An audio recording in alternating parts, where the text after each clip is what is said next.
everybody. I would like to call to order the Nevada Commission for the Reconstruction of the V&T Railway. It's Wednesday, July 26, 2023, 9:01 a.m., and we are here in the Carson City Community Center Robert Bob Kroll Boardroom. Tamar, could I get a roll call, please? Chair Peterson, Present. Vice Chair Mitchell, Treasurer Hicks, Commissioner Cruz. Sorry. It's okay. Commissioner Schmitter. Here. A quorum's present. Thank you, Tamar. If I could get everybody to please stand, we will. Oh, yes, Tamar, sorry. Leah is now our treasurer as of 7/1, just for the record. Stephanie is not. Yes. Small change. Sorry about that. Okay, we'll go ahead and move on to agenda item 3, Pledge of Allegiance. If everybody could please stand. Thank you.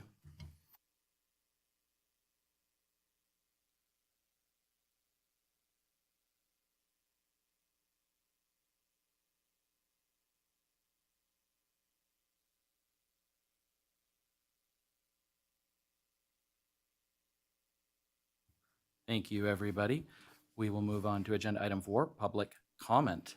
Do we have any public comment in the room this morning? Okay, thank you. I do not see any. We'll move on to agenda item 5 for possible action. Approval of minutes of the June 28th, 2023 meeting.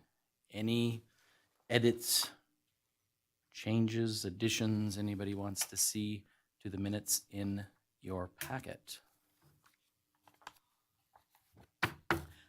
Yeah, Leah. Wait, don't get excited yet. You sure? Anybody? No? Oh, wow. Wow. Geez, will somebody make a motion for Leah's sake? My goodness. Anybody? I move to approve the minutes of June 28th, 2023 meeting. Thank you for that motion. Stephanie, do I have a second? I'll second. Okay, we have a motion and a second. Any further discussion? Seeing none, all those in favor signify by saying aye. Aye. Any opposed? Motion carries unanimously. Thank you. Great job, Leah. Wow, yes. All right, agenda item 6 for possible action, discussion and possible action regarding the V&T Statement of Accounts Payable Checks paid June 1 to 30, 2023. The V&T Commission will review the invoice listing for accounts payable checks totaling $176,773.57 for the month of June. Any questions? I know, Leah, you're just taking this on, but I'll help you out if needs be. But any questions on this month's or past month's check run? Okay. Anybody want to make a motion on this one?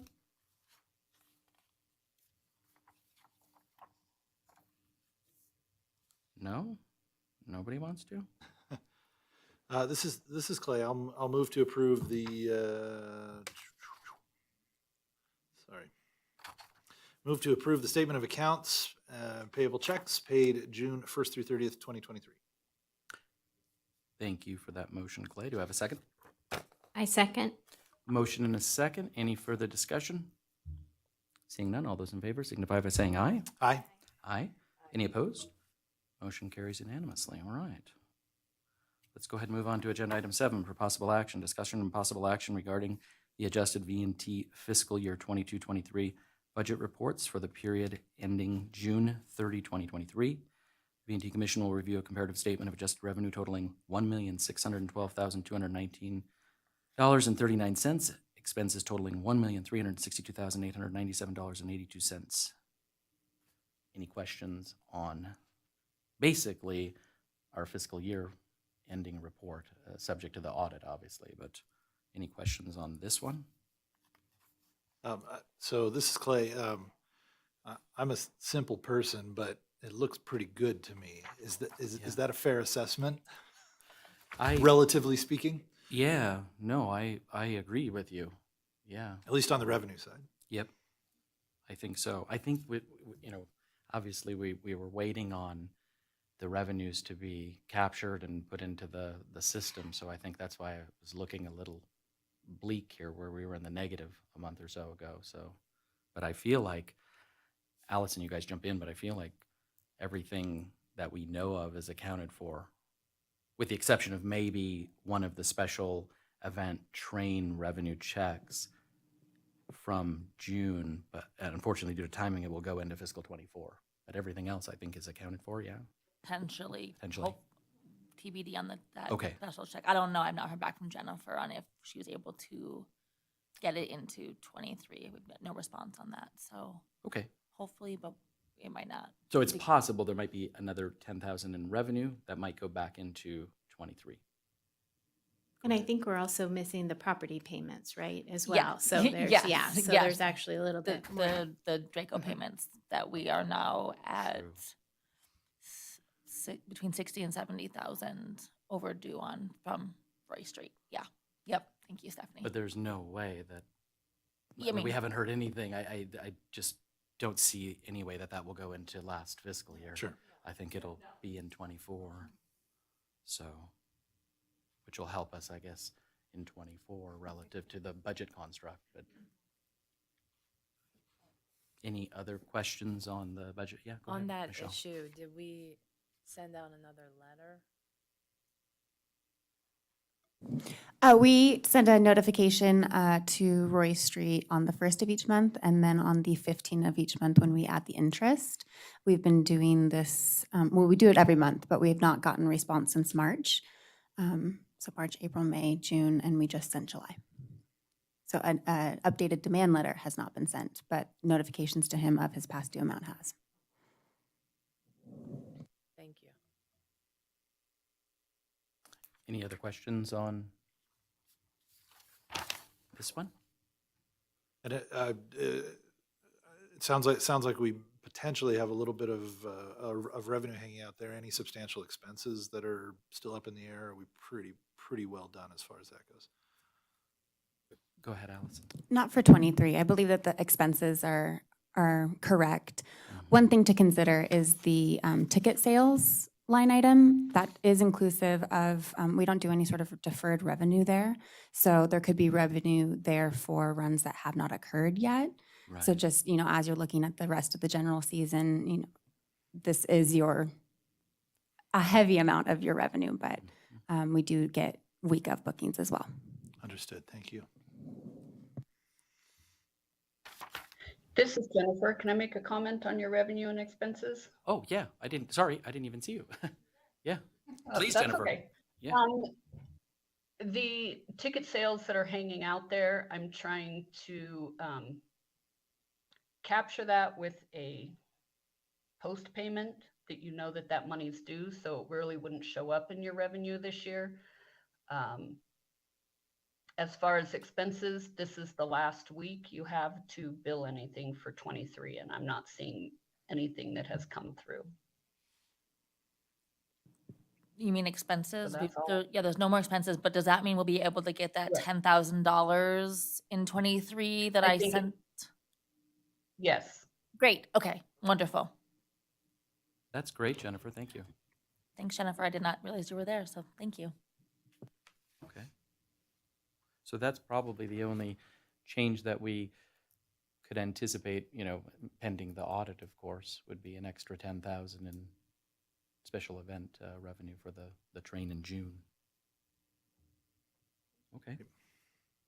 Any other questions on this item?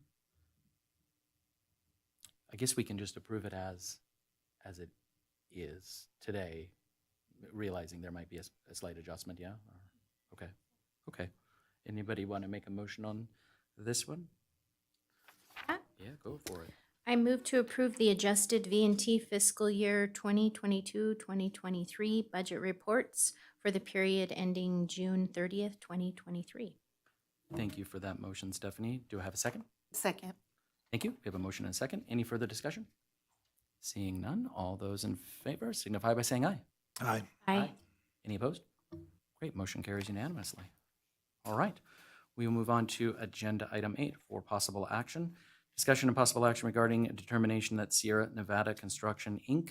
is the lowest responsive and responsible bidder pursuant to NRS Chapter 338, and whether to award contract number FY23-C005 to SNC to repair potholes and resurface the East Gate Station parking area and the East Gate Siding Road project for a total amount not to exceed of $206,857.35 through December 31st, 2023. So as a friendly and quick reminder, we did table this from last month because we wanted to determine if we were going to have additional funding, basically reserves left over from the end of fiscal '23 to cover the difference of how we built the budget. So if you recall, we have 160 in the capital line item for the budget, 150,000 of which is coming from CTA, from my organization, and that check has been received, I do believe, and then we had an additional 10 in. So we're basically looking for the 46 and change based on what we just looked at with the comparative financial statement. It does look like, in fact, we will end the fiscal year with sufficient funds if the commission would like to use that, some of those monies to fund this project in full. So that's just a brief update. I don't see our person on there. Kent, do you know? He should be. Yeah. Or is that you, Alex, by any chance? Is that little? No. Okay. So I know you had some questions, Michelle, for Alex, for the SNC folks, but.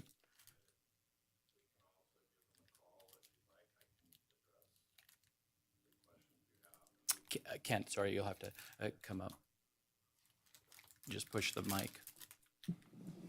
Yeah, again, Kent Hanford speaking. Again, I can address most of the questions. My understanding is there were some questions about duration, possible scheduling conflicts. I spoke with SNC about those, so I have some answers for you. If we need to, we could also get Alex on the phone if he's not on via WebEx. Well, I was wondering, because wasn't SNC who we approached for the base bid, like, so we knew how much to budget for this? And I was just wondering what the escalation costs were besides the additional project that we're adding in. Yeah, I believe partially additional scope. Majority of the reason is just the conditions, changing conditions through the winter. It's put a huge demand on that whole industry to where they've just been so busy. Kind of a supply and demand type issue to where it's driven all the prices up along with some other material escalation costs, but the majority of it is driven by demand. Okay. And then the other thing I was going to ask them if they were here is that, because this is, I know they're a very big company, they've got most of the projects out there. They do. Would they be willing to do a sponsorship for us, for the V&T Railway? So I'd be happy to talk to him or anybody at SNC to request that. Have they sponsored us in the past? Not that I'm aware of. Okay. Because this I is a don't big think hit so. to our budget, so I thought it might be nice to get a sponsorship. And I don't know that they would be able to answer that, Yeah. like in the setting, but it would be well worth making the request. They to probably them. have a process, so maybe. They absolutely would have a process for that, but I'm sure they'd. And for the record, Mihaela Niagos, Deputy District Attorney, the item that is in front of the commission today is to review the RFP that was submitted and whether to approve the contract and any other association with SNC that, can happen in the future are not the subject of this particular item today. So I would advise you to not continue on with that conversation. Okay, so I won't continue on with that conversation, but thank you. I would have liked to have seen them and asked them about the change in the costs. And I understand everything is going up, but I thought we were kind of stabilizing a little bit, so. Yeah, and it's just the change from when that initial estimate, and really the pricing that they'd given initially is from the previous year. And then we were also talking to Dave, if we are gonna expand that turnaround, then we might have some issues with cultural resources there. And then if we determine if there are no federal money being used for this project, then we wouldn't need to do that. But I'm just gonna look at the past report to see what's nearby. You know, and I think that's fair, Michelle. And yeah, for the record, I did tell Michelle that we're not using any federal monies as it relates to any of this amount, whether it's in total or the base bid or the value piece or the contingency, whatever. All of it is. Let me back up. None of it is federal monies. So, go ahead, Stephanie. However, I guess I didn't realize we were expanding anything. So I guess I would just ask, are we staying within the existing disturbed area? Because we do have this as right-of-way through BLM. So if we were to change the existing disturbed area, even though we're not using federal funding, I think we might have to go back to BLM. If we're just doing maintenance in the existing footprint, there's no issue with that I'm aware of. Okay, so the only question, I guess, then that I have is, and without having a map here, I'll just have to visualize this for you guys. So you know where the parking lot kind of tightens up? There's the curve as you're heading back out of the parking lot. What I don't know, Kent, I thought we were going to take some of the DG that's on the other side of the tracks and kind of push that over to allow us to widen that particular area of the parking lot out, and it was going to give us additional parking spaces on that bend. So, you know, as you're coming up to the depot, it'd be on the left. If you're leaving the depot, you know, it's on the right-hand side where that guardrail is. But yeah, so I'm by no means an expert at all of this stuff, but I don't know with the contingency piece, if that is what we had the extra money was to allow SNC to take and move that DG, I guess, and allow us to create some additional parking spaces there, or what? I'm not, and I apologize, I'm not familiar with that small portion. I know the area you're talking Okay. about, but I don't think that there's any work that is going to create new disturbance. Okay. Everything that is performed will be done so within the existing footprint. Okay. Okay. Go ahead, Michelle. Even if we're adding new parking spaces at that turn, it's not gonna enlarge it a little bit? Again, the bid is simple maintenance. There's no earthwork in there. Okay. Yeah, so we would not be constructing any, new area that we would improve. It's simply maintaining what is already there. Okay. Thank But you. well then, okay, so then my question is, if we are going to do that, or we want to do that to create some additional parking, widen that up a little bit so it's not so narrow, how do we then go about doing that? We have to talk to SNC about that to see if that fits within this. Yeah. I was thinking that with the 5%, that allowed us, to do that, but maybe we cannot do that and we're stuck with exactly how the parking lot looks today, or? I believe so. Okay. Again, I apologize. I'm not familiar with Yeah. the widening of that portion. Okay. As far as how narrow that section is, Mhm. my understanding is that's not going to change, and it would be a matter of striping and whether or not you want Okay. to place parking stalls along that stretch or not.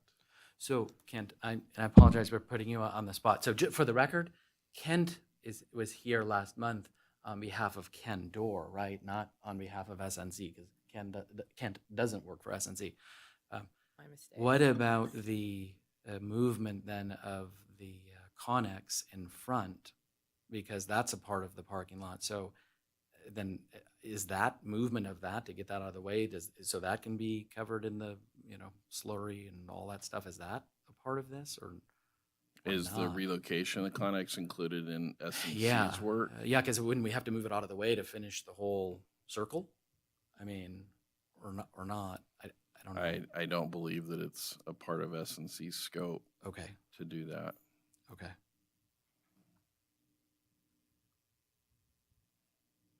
Are you looking for it, Stephanie? Okay. Yeah, and sorry to put you on the spot. Oh, that's fine. I apologize. This construction stuff is not my cup of tea. I don't do this for a living, but I guess we weren't 100% clear yeah. on the increase and what that entailed. Yeah, if that did or didn't actually include That, those two those things. two things.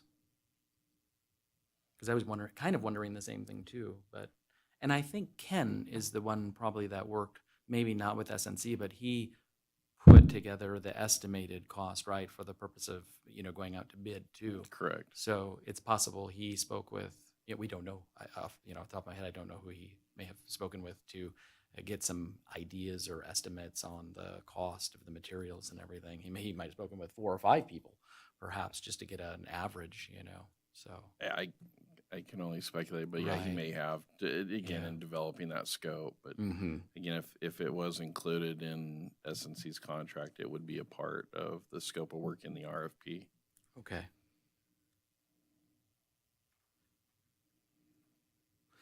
Well, what do you guys want to do? Should we see if Kent could get a hold of Alex to get Alex on the WebEx to ask those direct questions of him? Or are you guys comfortable approving this and then, maybe 1 or 2 of us could go up there and meet with SNC and just to walk, the site? We'd have a kickoff. Yeah, because my fear, you guys, if we have to punt this another month, Kent, I believe they were going to get started the middle of next month, right? Yeah. To take advantage in between the train runs and, Yeah, and they Weather. could, and Okay. their schedules is flexible. okay, More or less, they're saying they could get it started as early as the middle of next month. yeah, But if that needed to push back, they would be Mhm. able to do that as well. okay, I think we should move forward with it and then Okay. have a meeting up there. And if it's, let's get an understanding of what it entails. And Mhm. if it doesn't entail what we're thinking it entails, they can give us sure, an additional fee that we probably can't find any money for, but at least we would know what we're looking at. okay. I like that. And we wouldn't have to escalate again, so maybe it would be reasonable. Mm-hmm. So Michelle, you're suggesting, project-wise, we do the whole thing? Yeah, okay. Any other comments? Otherwise, if you want to make a motion, Michelle. How does everyone else? Excuse me, this is Jennifer again. Yeah, hi, Jennifer. Hi. I wanted to make sure that everyone realizes that while this is being approved as an over budget expense, this will reflect on your budget reports as over budget until June, when we augment with the fund balance or the unexpected revenues. So that's just important that we all are on the same page as that. Yeah, no, I agree. Yeah, we'll, if there's anything else that comes up during the year, we could just kind of take care of it in June like we have been doing. Are you comfortable with that? Next June? Yes, Yeah. that's the normal process, but this is going to Okay. be a significant over budget that reflects every month. Yeah, agreed. But yes, thank you That's all for, I have. yeah, thank you for reminding us of that.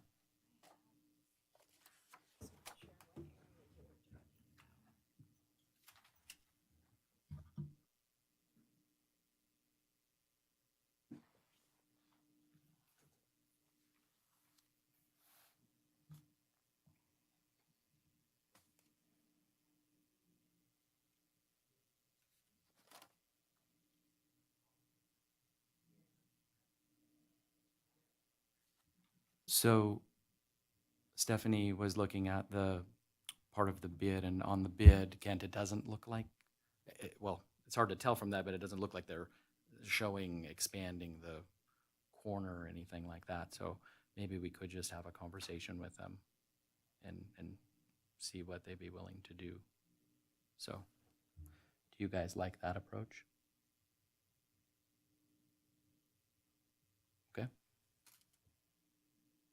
I mean, the only other option is to not do it. Yeah, and I have to be honest with you, I'm very worried about that, because if we wind up with another winter like Right. we had, Jesus, you're gonna have a 4-wheel drive vehicle to get up in there. So, and then what does it cost us, $1 million to dig it all out, or millions of dollars? I don't know. So, The other thing I would add is looking at the plans, it does show where that Connex box is, being within the area that they are planning on redoing. So we'll just have Oh, to figure okay. out how to relocate that so it can happen. But it is within the cost of the area, not the cost of the removal or relocation of the box, but that area is shown as being resurfaced. Okay, okay, great. You want to make a motion, Michelle, on this item? Not to put pressure on you, but anybody can if you'd like. Okay, I move that we move forward with Sierra Nevada Construction as the lowest responsive and responsible bidder to our project at East, to resurface the Eastgate Station parking area. And with the additive amount of $28,850 for a total amount of $197,000 and a 5% contingency of $9,850.35. Okay. Yeah, maybe if I could just, for a total amount not to exceed 206,857.35, just maybe restate with the not to exceed amount. Perfect. As stated. Okay. Perfect. All right. So we have a motion. So basically, it's for the whole thing, you guys, the base, the additive, and the 5% contingency. Do I have a second? This is Clay. I'll second that motion. Thank you. We have a motion and a second. Any further discussion? Seeing none, all those in favor signify by saying aye. Aye. Aye. Any opposed? Great, motion carries unanimously. So Kent, next steps, we let Alex know that we've approved this, and maybe we could get a meeting up there and, Yeah, absolutely. If you'd Okay. like, I can coordinate that. Okay. We will need to get an executed contract together. of course, yeah. I know that that'll be the first thing he'll ask to get the time slot, Yep. get the work in their queue securely. great. So Yeah, if Yeah, you can I'll- get something to me, I mean, we probably could use the one that was in there, but I don't know if they want to fine tune it with I dates, believe right, so. based on today. And if they get it to me, I can get it signed and get it back to Yes. them. okay, Yeah, that I sounds will great. let them know, and we will get Okay. something set up. Yeah, well, thank you for letting Okay. us badger you with questions. Yeah. So appreciate it. All right. Have a good day. Yeah, thank you, sir. Yeah, thank you, Kent. Appreciate it. Thanks, everybody. Okay, let's move on to agenda item 10, or 9. Let's do that. For possible action, discussion of possible action regarding the applications for the executive assistant contract position and possible authorization of the chair to enter into an agreement to be ratified by the V&T Commission at its next meeting. So, this is all late material. For the record, it's at the back of the room. It was posted onto the website. So I just want to make a couple of initial comments, and then I want to throw a question out. So we have 4 applicants who did submit on time yesterday, and then a 5th application came in to me at 11:30 last night. So it was after our deadline. So my first question, I guess, is to the commission: how do you want to deal with the 5th application? And if I misspeak, Mihaela, please jump in and correct me, but do you want to consider that one as well? And then I have a general question, because this was somewhat rushed, right? We just got everything out in the last week, and you all were only able to see these applications, basically yesterday, right, when they were posted, because we have to follow the open meeting law. We do have some folks here in the room who did submit the applications. How do you want to approach this whole process? Do you guys want to sort of, it's kind of weird because it's a contract, right? It's a vendor relationship. It's not a job. But do we want to speak with those who are here in the room one at a time, have the first person in and the next person wait outside? Do you guys want to leave this open, allow for more applications? Do we want to have a special meeting perhaps in 2 weeks? What is the pleasure? How would you guys like to approach this? I want to be respectful for those that did submit, of course, and they're here.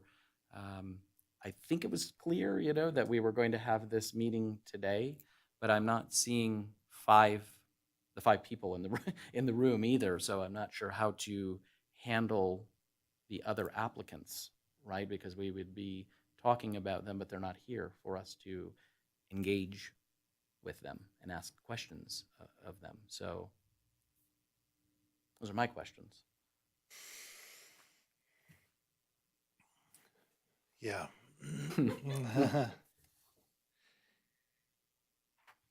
Yeah, well, I have a couple of thoughts, Please. just off the bat. You know, one of them is that, you know, certainly the timeframe on the process and trying to expedite it and get it done means that you know, the timeframes that we have given people to respond and what have you are not ideal.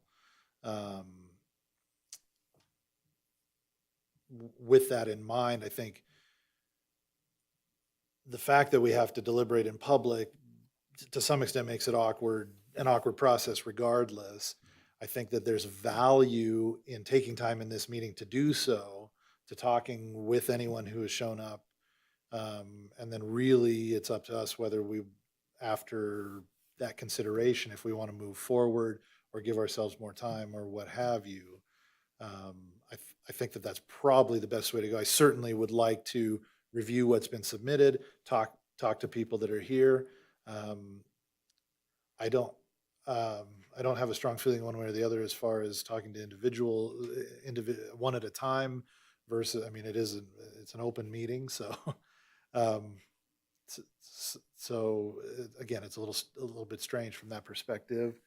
But I am strongly in favor of spending time deliberating and seeing what we can work through or what information we can gather, especially for those who are here. And then if we feel like that gets us to a point where we want to take some sort of action, great.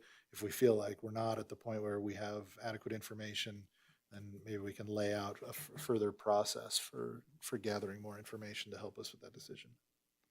Okay, so then let me just ask, who is here? So in terms of the late material, we put forward a Cheryl Bailey, a Wendy Thulander, a Tina Woods, and an Austin Quattrini. And the late one was from Mr. Rob Vugteven. Hopefully. Yeah, Vugteven? yeah, and as we transition to that one, I want to just make a disclosure out of abundance of caution. So I know Rob. Rob is here in the back. Okay. And we were coworkers about a decade ago. I wouldn't classify it as a close relationship, but a social relationship. We've kept in contact over the years. It's been a few years since I've spoke with him. He reached out to me for some context and to get some more information about it after seeing the posting just yesterday, which I gave him my opinion about kind of where things were at and what was going on, and suggested, the culmination of that was I suggested that if he was interested, he submit through the official channels, even if it wasn't going to make the deadline. Okay. And so I don't feel that my prior relationship with him affects my ability to be impartial and fair in consideration. I don't feel a need to recuse, but I thought out of an abundance of caution, I would disclose that I have. And for that matter, while I'm disclosing, I had an election night watch party at Sherry's establishment in Virginia City. So, so there you go. I mean, it was. Is there anybody here that doesn't know Clay? Okay. But again, I don't feel that creates any sort of Okay. any sort of conflict. So we have Cheryl and Rob in the room. We do not have the other 3 people, and nobody's outside, I don't think. So okay. Yeah. Will you just make sure? Well, no. So Mihaela Niagos, for the record, Yeah. I have 7 copies of the resume that was submitted late last night, and I will disseminate it if you are in agreement to consider the late application. Given the fact that there was some confusion in regards to the deadline for the submittal of the materials, I thought it was appropriate that the matter be subject to discussion, and if you decide to entertain those, I will disseminate it and also place a copy on the back of the room pursuant to the open meeting law. I'm okay with that. Is everybody, okay, let's go ahead and, It seems like everybody is in agreement that you would like to entertain Yes. the late application. then Mihaela, I mean, could we adjourn for just a few minutes to Absolutely. look at that? Is that fair? If, just give everybody 5 minutes, I mean, we could take a look at Rob's information. Or would you like 10 minutes? Or, well, yeah, or 10 minutes would be great. Yeah, okay. So we'll go ahead and adjourn. It's 9:37. Thank you. Recess.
Nevada Commission for the Reconstruction of the VNT Railway meeting, and it's 9:50 a.m.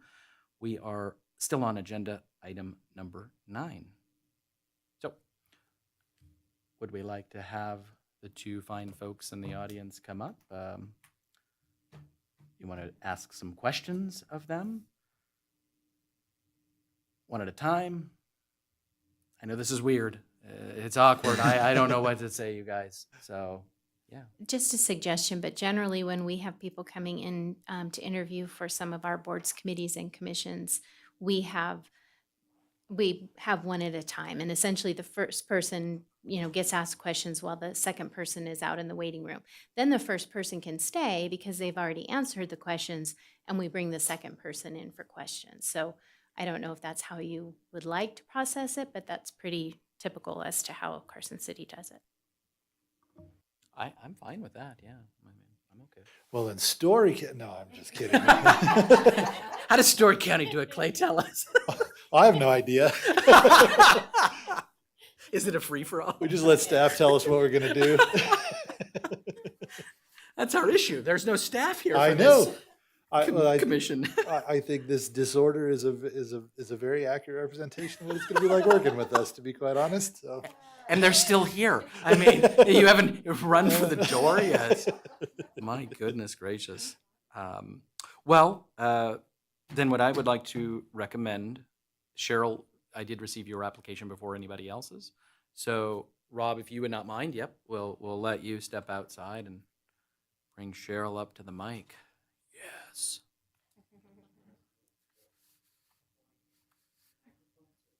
Yes, you just push the button. It's easy, it's simple.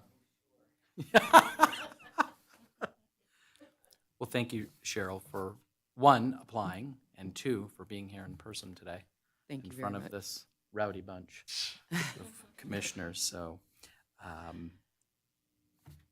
if somebody wants to start, I don't want to. Well, I was gonna say maybe instead of starting with firing some questions, maybe just Sherry, if you want to tell us a little bit about what caught your eye about it, why you're interested, what just kind of an opening statement, if you will. Okay.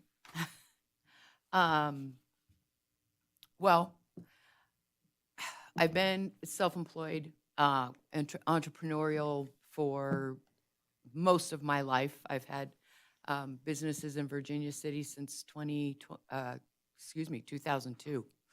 Um, I'm fairly, independent worker. This job seems to have a lot of diversity, which I love. Allows me to work independently, but as well with the team for a common goal.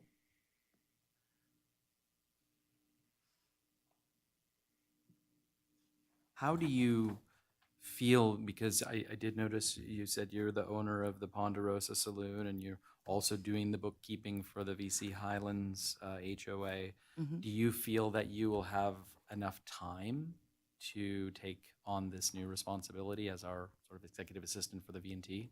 Do you feel that'll Yes, okay? when Okay. I did both when I was working with Preferred Networks and Rango. Okay, That was a full-time job. Okay. As controller and then as their HR manager. While I am still the owner of the Ponderosa Saloon, my son is actually my partner now, who manages the day-to-day. I do the books and make sure he doesn't spend too much money. Um, but so it's not, the HOA is, I love working with Jay, and it's sort of seasonal. I get very busy in January-ish, November, January, but it ebbs and flows. This time of year, I pick up the mail and answer a few things. It goes up and down. okay. Can I just ask a follow-up? Mhm. So if we do move forward with Polar, and that's a subsequent agenda item, obviously that's a, pretty big commitment. Yes, we've shifted some responsibilities to Tom, who's kind enough to take some things on.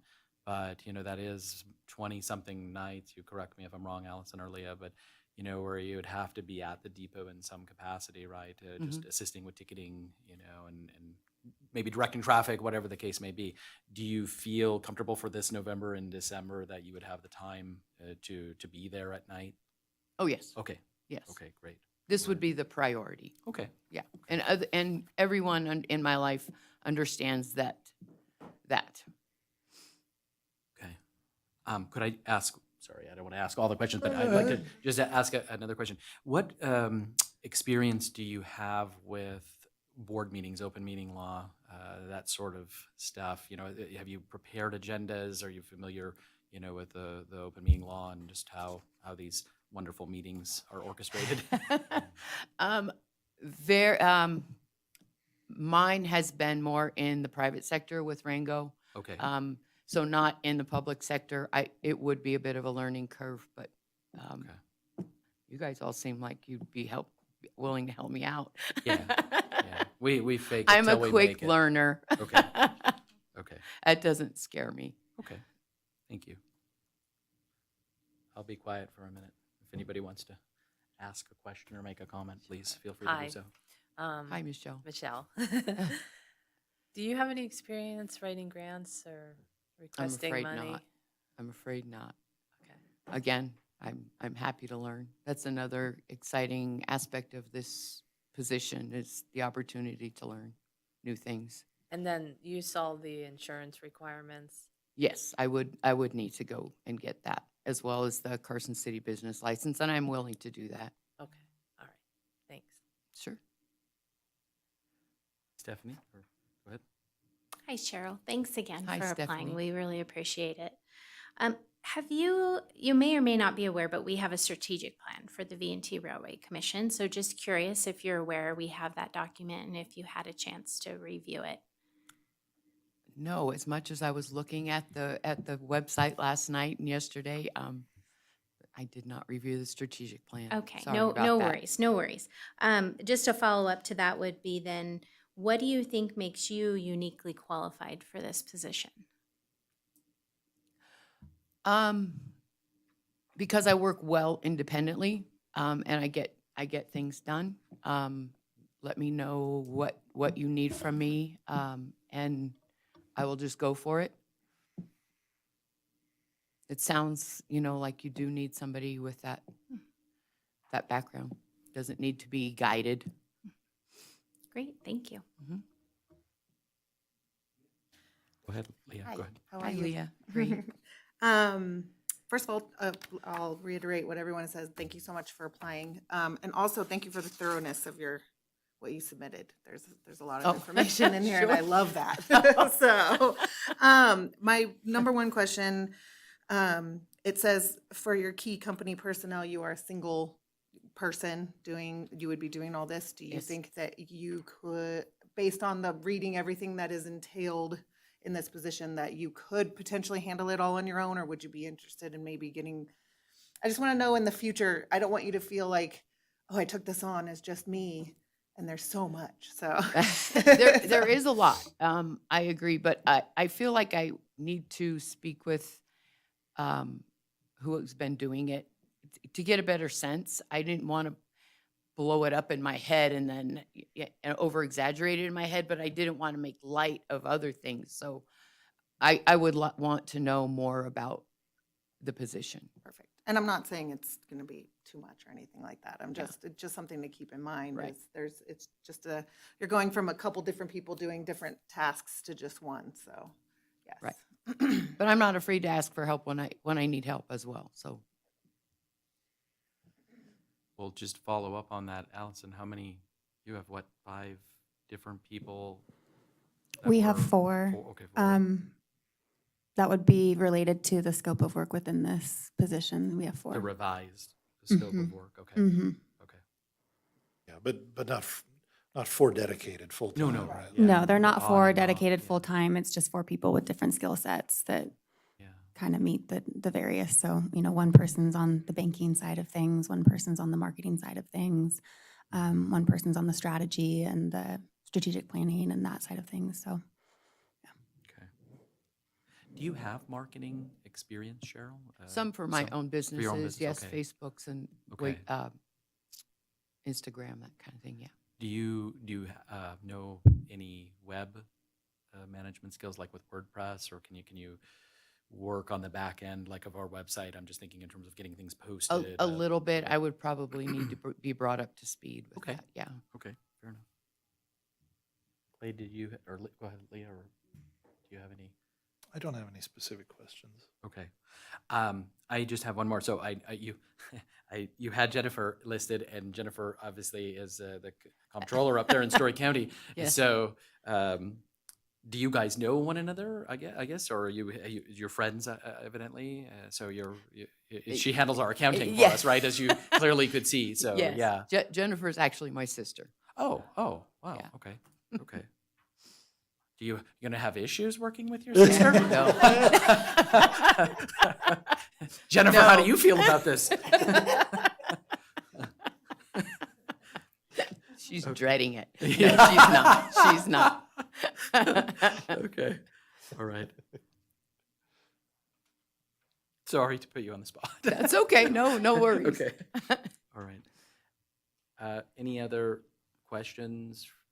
Do you have, do you have questions for us in terms of looking at we'll call it like this odd RFP contract hybrid document, but do you have questions that we could help address and answer that you're just not sure about, kind of how this works? And yes, it's by no means a perfect situation that we have, but. Well, I guess one thing that does come to mind, it sounds like Allison is in charge of all of these right now. Is there opportunity to get some background in training?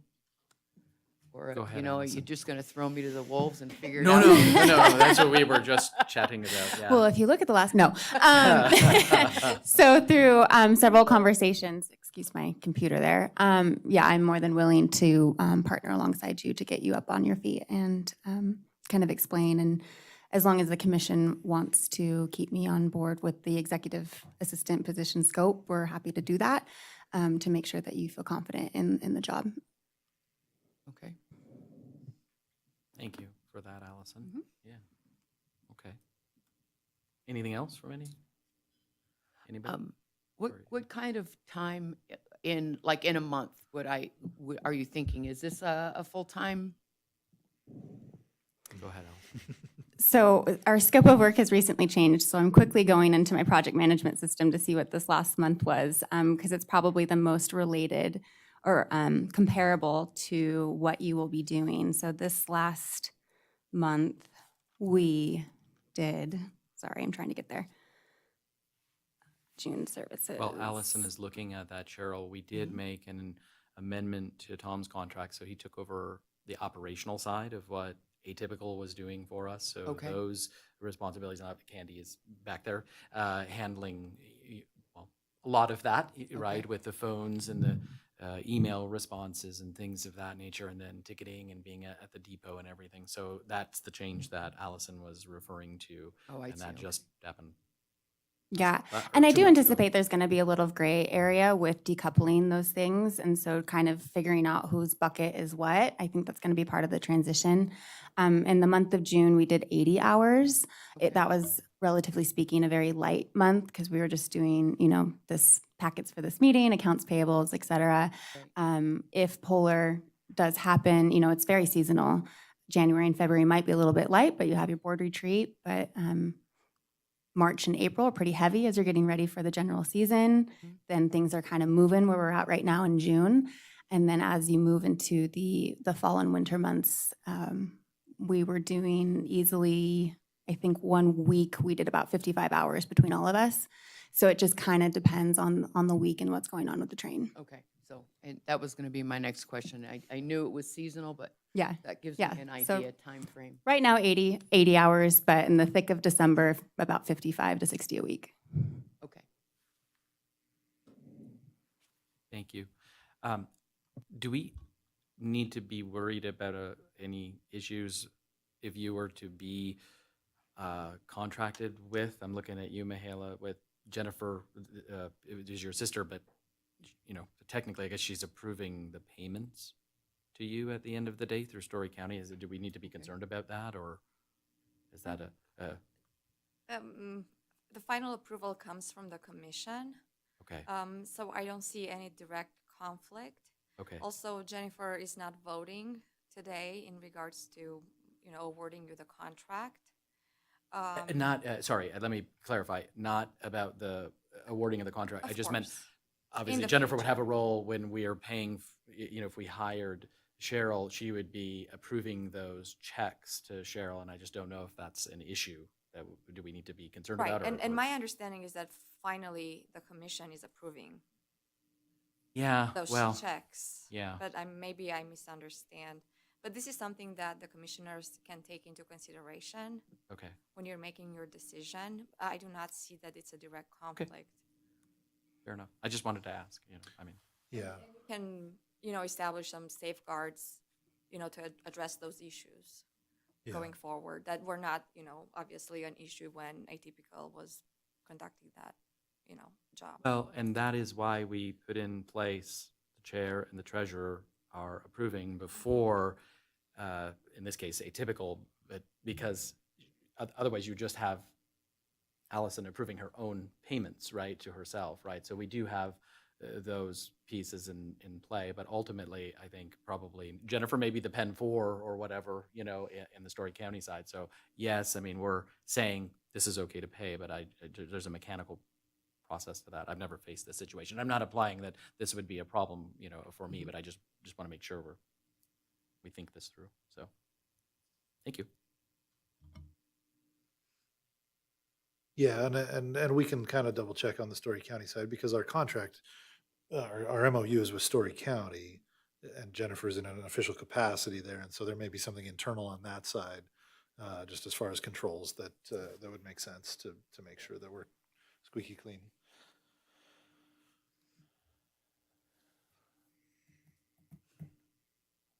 Any other questions, or Cheryl, do you have any questions I don't think off the top of my head. for the 4 of them? Okay, Okay. all right. Okay. Do we want to have Rob come in then, if there's, okay? Thank you. Thank you very much. Thank you again. Seriously, yeah, thank you. Thank you very much. Thank you, Gabe. Maintenance and doorman. He's not on the clock, though, you know, so.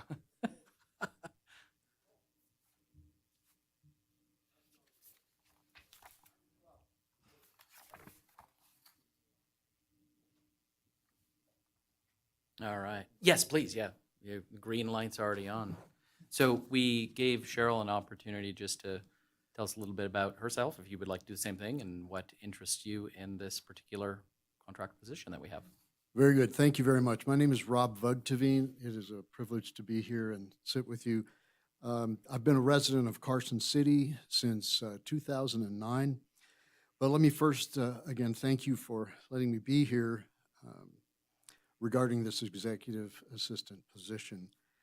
With humility before you and a great respect for the official process that you have in making this position available, and understanding your need to fill it with some expeditious process.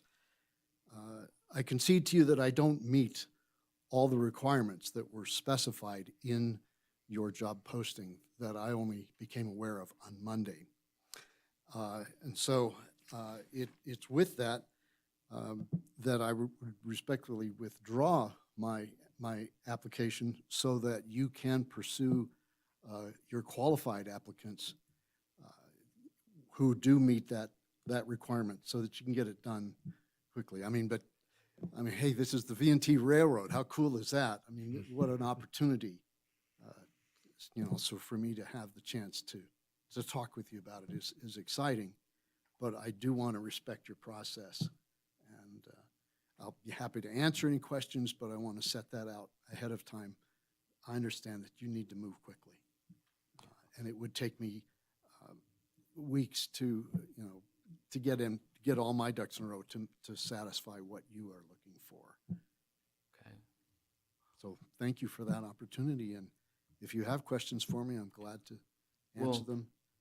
In light of what you said, I would still, if I could just ask, what do you think you don't have qualification-wise? Well, I to take this do not on? have a business license. I'm not set up as any kind of corporation. I don't have the insurance that you've specified very clearly in the job posting.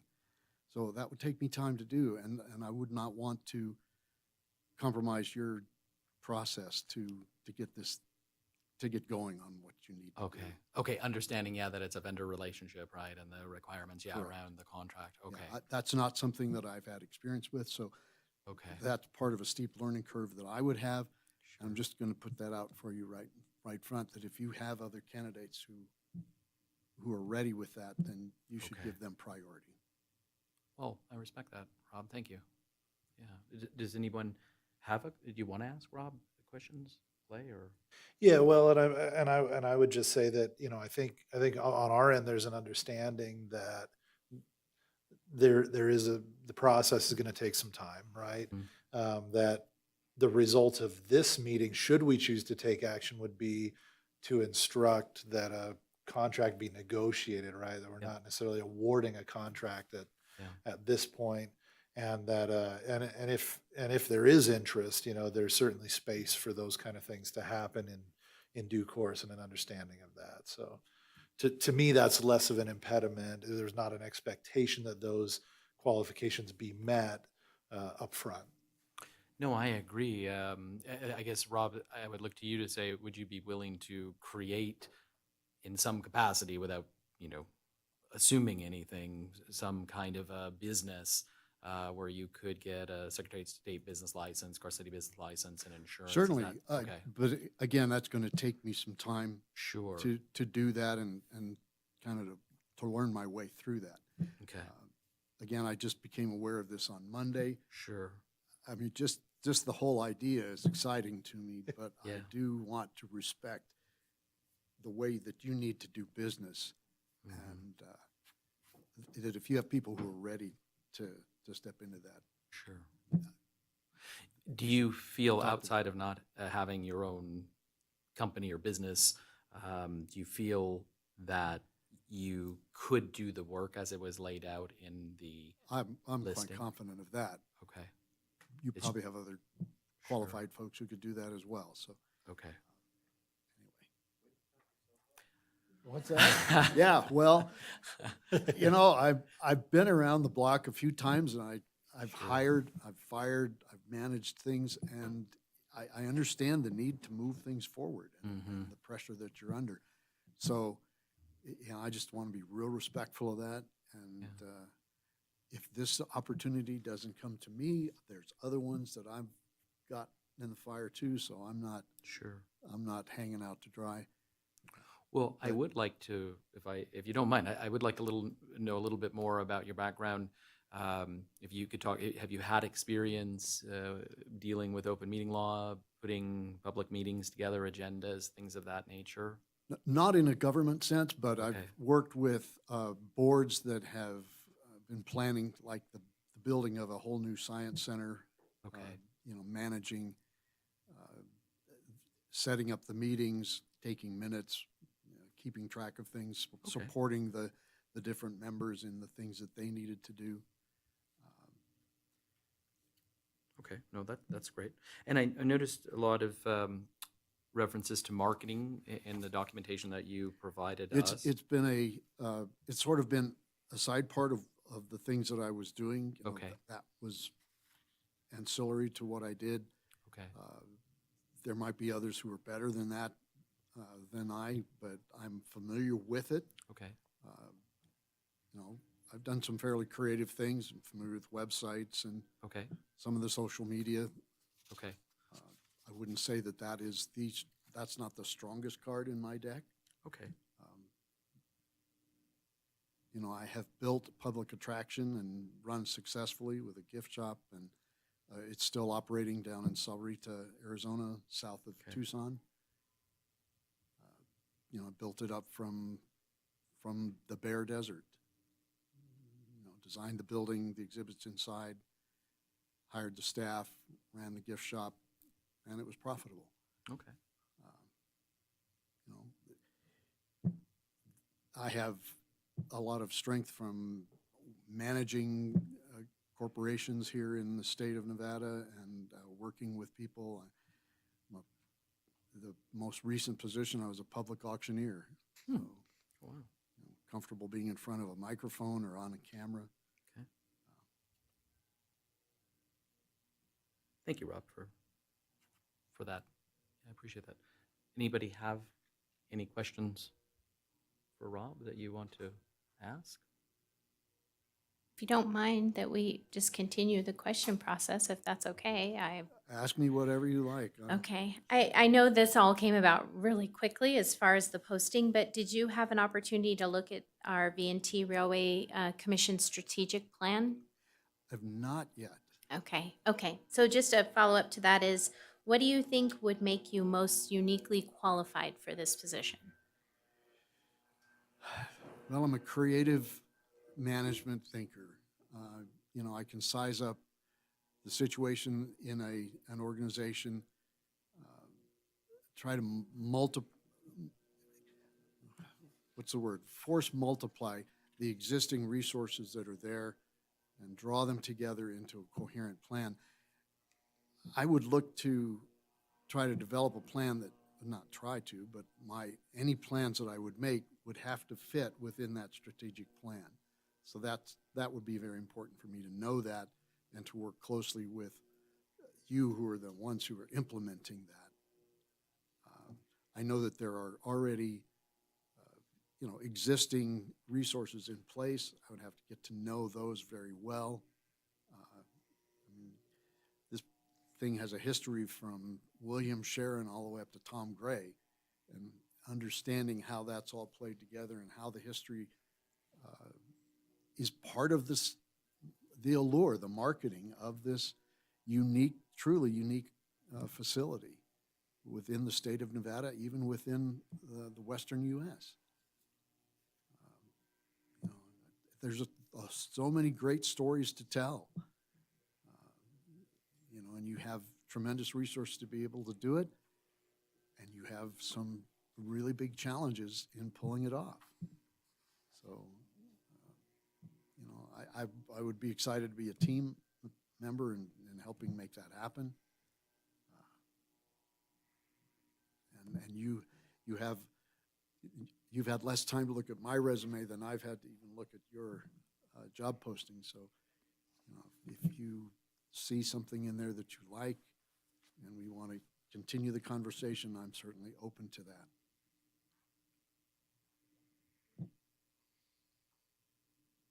Thank you, Rob. Michelle, did you have yeah, go ahead. Do you have any experience writing grants or requesting No, sponsorships? not directly. I was sort of, in terms of creating the grants, no, but I have taken what someone else has written in grant writing and formatted it properly. Because I'm the guy that has the red pen and edits everybody's stuff and proofreads it and makes it proper English and that all the commas are right. And, I'm good at formatting things so that they look presentable and professional. So to directly answer your question, no. Indirectly, yeah, I've seen how that's done. Rob, I think it's only fair because Cheryl did ask a question. Well, I asked a question about her availability time-wise, having a job, owning a business, or, doing some part-time work. And Allison quoted some hours as far as, like a low month was like 80 hours, whereas during PEX, it's 55 to 60 hours a week in November and December. So You're saying per month or per week? go ahead, Allison. So in a lighter month like right now, it's 80 hours I just looked at our last bill. It was for the month. But I do know, looking back at, during the Polar Express, we were doing about 55 to 60 hours per week. So it's very seasonal. It just kind of depends on the operations of the train. And we discussed a little bit of the gray area between the areas that Tom Gray's team has taken and the executive assistant will take on. And so that weekly could go down. You may not need to be at the depot for 7 hours, 4 or 5 days a week. That could be lower, but just on the high side. Sure, I understand that. I don't have any other things going on right now, but it certainly won't surprise you that I do have a red suit with white fur on it that I've already. I thought that might be the case. I've actually been the Santa on the Polar Express 5 years ago. But I do have other things that I've already contracted with for November and December, but only on the weekends. Okay. That's just to be upfront with you on that as well. Sure. Stephanie has a Allison, follow-up. yeah, I should have asked this earlier, but a follow-up on the time that you spent on Polar. Is that considering production time as well? Because right now this position wouldn't be part of that. So that 55 to 60 hours a week during Polar, was that because of some of the production responsibilities, just to clarify? Yeah, so in 2021, we were doing about the same timing because we're still there on site, making sure that all of the vendors are, and I think that's a little bit of where we need to define Tom's role versus this role of what's the food chain and who's making sure, and I want to talk to the manager, who is that person? But for us to do, pre-production or with production, we needed to be on site for every night of Polar. So that's inclusive of that. And then we do have a commission meeting, in November. And so making sure that all the commission things are happening alongside the largest event.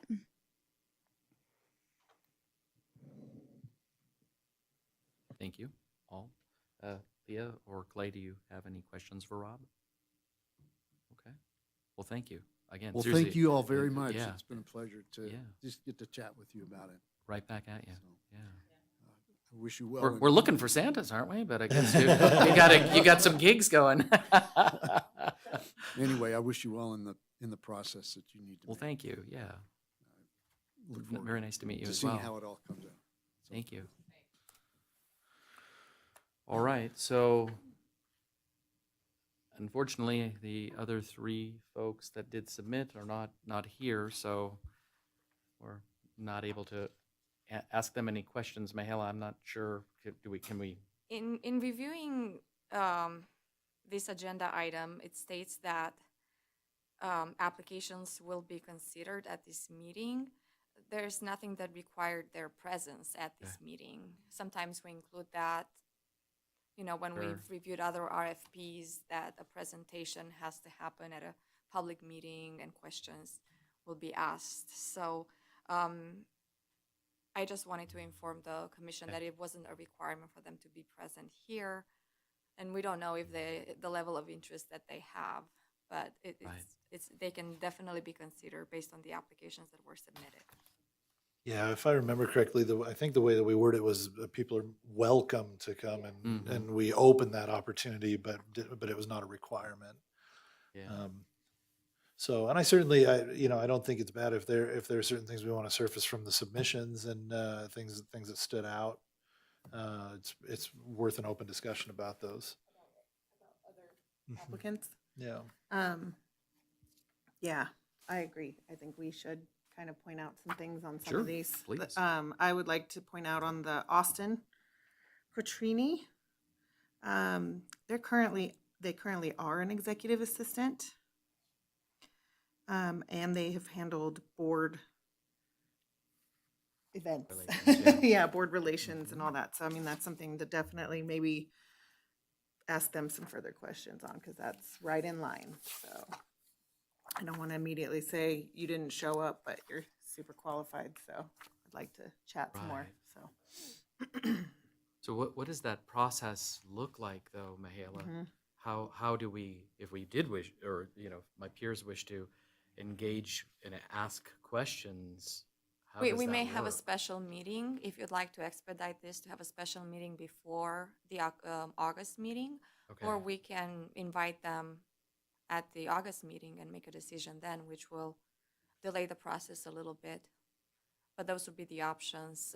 If you'd like to have the opportunity to interview all of them and then make a decision based on the questions that you're asking, then I would advise that you set a special meeting. So, I mean, I appreciate that Cheryl and Rob were here. I know it wasn't a requirement, and we're not required to do that. But if you'd like to do that, obviously, then we could do that. If we have a special meeting, we need to figure that out, because I really would like to then work on getting a contract in place and have it for the regularly scheduled August meeting, because otherwise now we're going to be into September. Like, I just feel like the can is being kicked further and further down the road, and I don't think we're doing any of ourselves justice, if we take that approach. But so let me just ask another procedural question then. Do we have to? Does everybody, like, does Cheryl and Rob need to come to the special meeting, or because we've No. already, okay, do we have to allow all three of these people to show up at that meeting?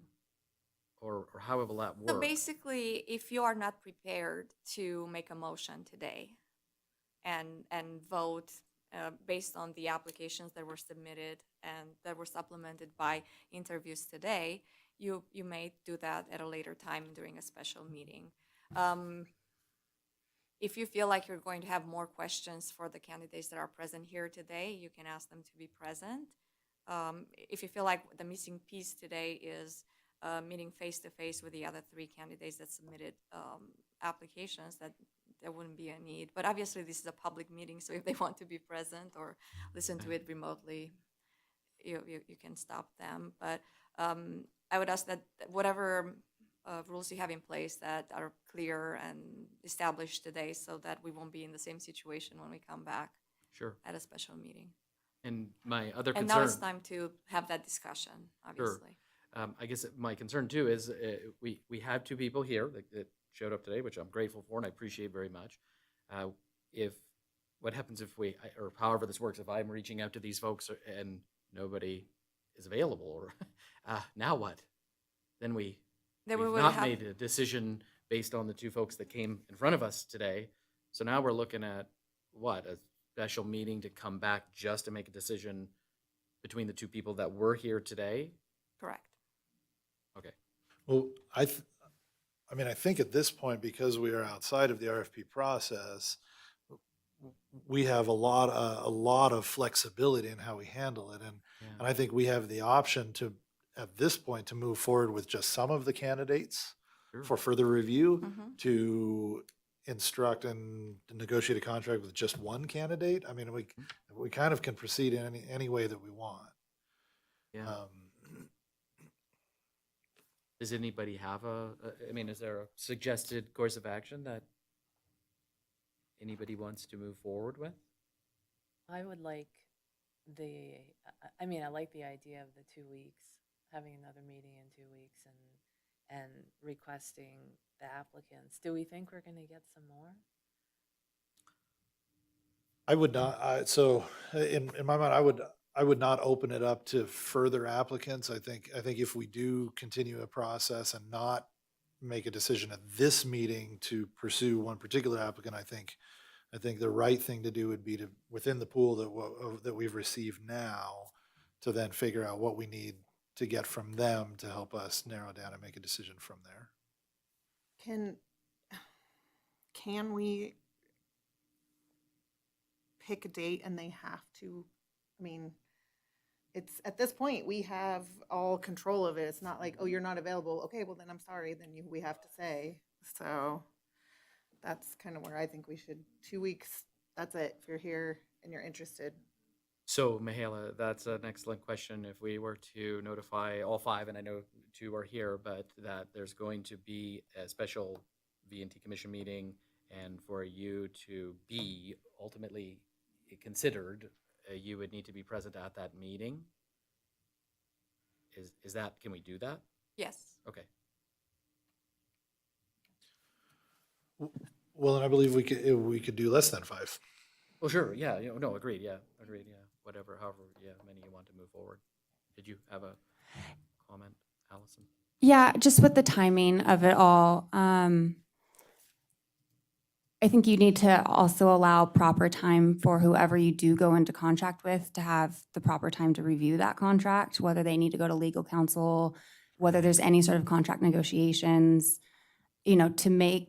to have a contract on, if the goal is to have a contract on the August meeting, I think you just need to be fair to whoever that person may be to have appropriate time to review that contract. I agree. Can I ask Cheryl to come back up to ask her a question, please, Mihaela? Is that all Definitely, right? still part of the. Cheryl, would you mind coming back up for just a second?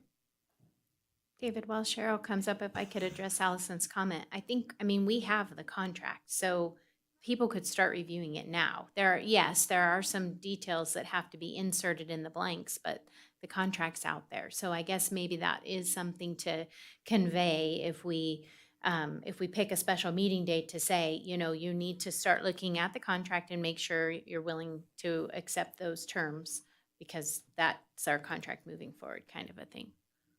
Yeah. And we don't need to wait 2 weeks to have this meeting. As long as we give proper notice of 3 working days, then we're could have it fine next with having week it or- next week. Okay. Cheryl, the question that I wanted to ask you, and you'll have to forgive me, you had answered a question from Commissioner Schmitter. Do you already have a business? Well, because you have the Ponderosa, but is that how you would be putting the contract together, or do you have another business name? Are you all set up, or do you have to set up a different business to engage with us to get a contract up and running? Well, I think I would start from scratch, leave it Okay. separate from the Ponderosa. Yeah. Okay. Yeah, Okay. and my license is with Story County, so I think there was a requirement that I'd need Carson City business license. I think so. So, okay, so you're right. So it's going to take some time, Well, right, to get. no, because it's set up. totally possible for someone to operate as a sole proprietorship under their own name. And so there's All not a need for a corporate entity. That's not a requirement. So But don't we need to leave that to their discretion, or? totally. Yeah, And I okay. just don't want to make it sound like Oh, yeah, it's a yeah. requirement to create a Sorry. corporate structure of some kind. Yeah. And no, no. frankly, it doesn't take very long. Okay. I mean, what do you think, a couple of weeks, to Allison's point? Maybe you could have Yeah. something set up and, okay. Yes. Okay. Hey, we all know business licenses are about money. Yeah, no. You pay the money, you get the license. Yeah, and that's yeah. how it works. And you can pay right? more money to get it faster, right? So, yeah, okay. But Allison is a fair point, right? We put a false expectation. We can't come forward with a contract if we're not giving the person enough time Totally. to even get a business license in place with Secretary of State, with Carson City. I realize you have to get insurance and get us added as an additional insured and everything, and that might take a little bit of time as well, so, okay. Okay. So, what's the pleasure?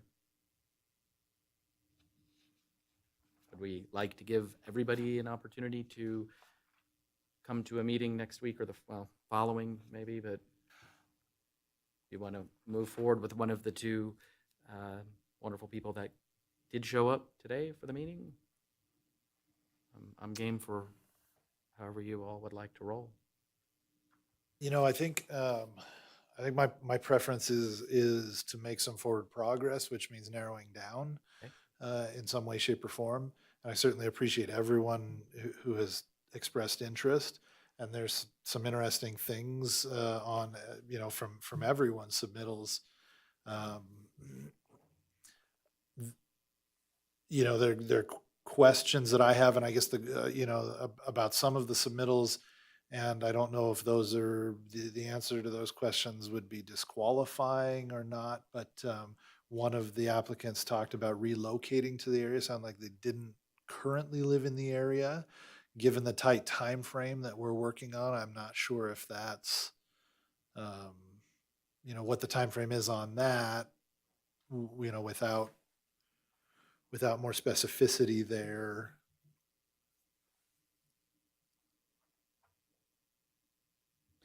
And that's Miss Thulander that you're referring to, right, Clay? I believe so, yeah. And, certainly she has quite the range of experience, both working with boards and governmental organizations as well as in her capacity in the legal field. Yeah, and she did indicate she was going to be here in an email to me, but was not able to make it. Not able to make it, yeah. Yeah. If she is, coming from California, maybe, who knows, maybe something happened.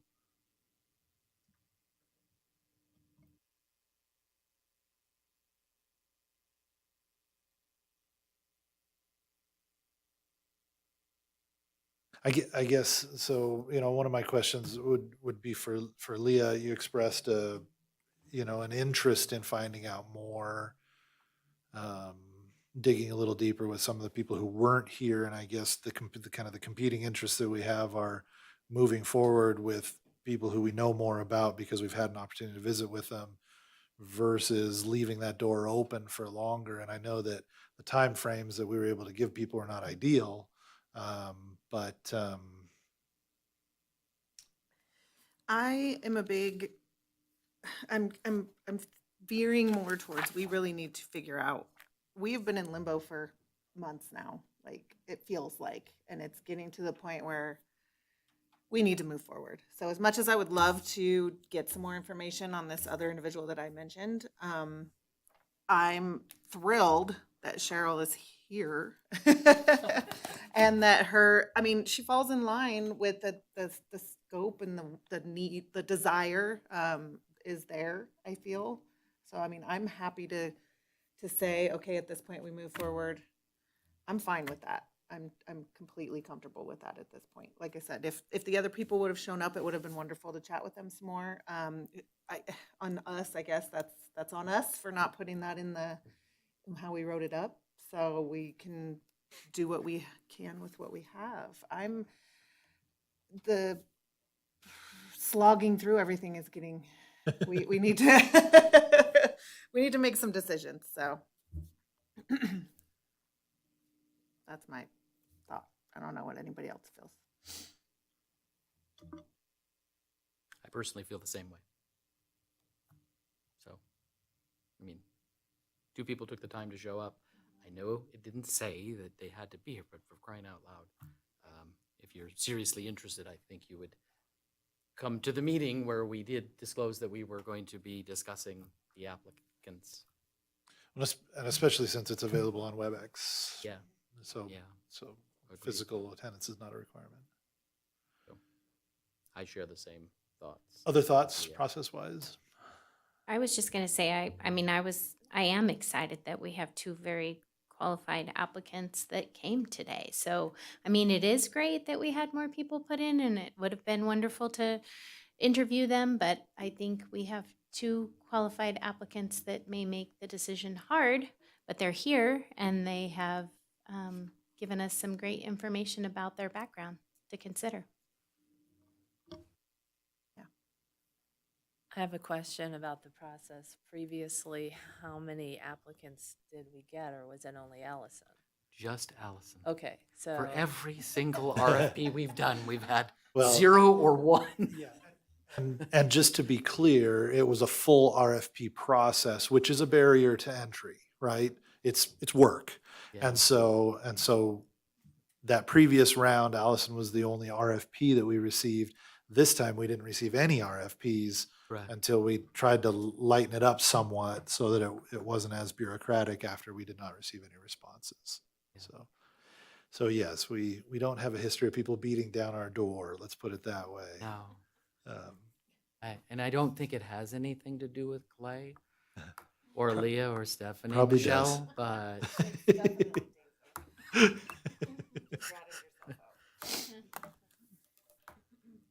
I can leave. Make a decision. So, do you guys want to move forward with one of the two wonderful people that came today? Well, I think that, correct me if I'm wrong, but it sounds like Rob said no. Like he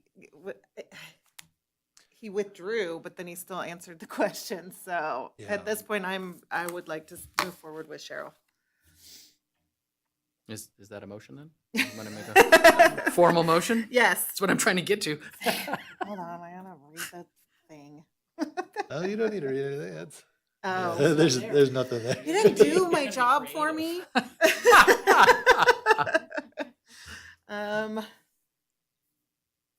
So the way that it's written says to, Regarding applications for the executive, so, what do we want to say on this one? Because we're just moving forward with the one. and authorize the chair to.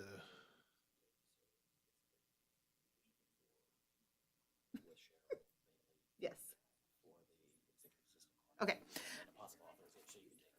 I move to move forward with the application with the applicant, Cheryl Bailey. To application for the executive contract position, to move forward with you, with the chair, right? Okay, with the chair to enter an agreement. So I can't even. yeah, let's hold on just a Let's second start. because the possible authorization is to have the chair go ahead and enter into an agreement and then bring it back for ratification. Is Is that that the what way we that we want, want to though? go forward? Do we have the option to authorize him to negotiate and then bring it back for approval? What I'd rather. Is that a more comfortable approach than giving him the keys to the kingdom? Oh, shoot. Nice try, Mahale, is Don't what they're say saying. it that way, because Yeah, I would not be comfortable without this coming back at the August meeting because I think the full commission should be making the decision. But I'm happy to work with Cheryl to get something to the point where we can have it ready for the August. Now, we're talking about a regular August meeting, not a special meeting, but the regular August. That's correct. Yeah. Can I just make just a suggestion? I mean, if the agreement was to follow our standard contract, then wouldn't it be okay for him to sign that and then bring it back for ratification and it gets us a little farther? But if there's something in there that they want to modify, then it should come back to the full board because we've approved those agreements already, the template already. Just a thought to get us moving. Yeah, and I think the counterpoint to that is there's been no discussion about specific compensation. Mhm. And there may be some work needed on refining the scope of work. Okay. And so I think those are big pieces, Right. right? That, Mhm. that would, I mean, I don't, in principle, I don't have a problem with authorizing the chairman to go ahead and negotiate those and bring it back for ratification, but it sounds like he's more comfortable with the whole board considering the whole package and everyone signing off on it.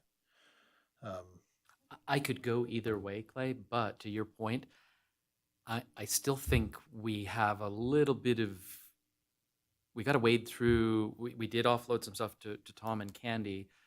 I want to make sure that we don't forget something, right? So I know you guys did a great job, right? We pared everything down, but maybe Allison, we could take a look at that final version of what went out that Cheryl and these folks responded to and make sure that we're, to your point, we're not missing Yeah. something, or is there something on there that doesn't need to be on there? But with Cheryl, right, I mean, being a part of that conversation, right? Is that fair? We could kind of do that? Yeah, I almost feel like Tom needs to be there too. Well, agreed. Yeah, Yeah. I think you're right. Yeah, Tom, if you're willing to be a part of that conversation as well, I think that we need to do that. Or Candy, or both of you guys, right? I mean, Just look at what's on paper, look Yeah. at any potential gray area between the two, and yeah. I mean, I feel like I mean, we'd have 4 weeks. I think we could work through this. Cheryl, you comfortable? I mean, that we could, okay, come back with something? And maybe what we do is we have the document that went out, that's an attachment, but if we make any modifications to it, that could just be whatever, exhibit B or something, or attachment B or BB, and that would be the amended scope of work. And we put a dollar amount in there, but I do realize that we do need to have an actual not to exceed value, whereas we put a range in there, so I think that needs to be discussed, to your point as well. Yeah. Because we didn't know what we didn't know. Right, and, Yeah. and modifications to the scope of work may impact that, right? Agreed, yeah, So, yeah. so personally, I feel comfortable, and would recommend that a motion be to authorize the chair to negotiate specifics of a contract to bring back at our next regular board meeting for approval. Perfect, yeah. Do you want me to just make that as a motion?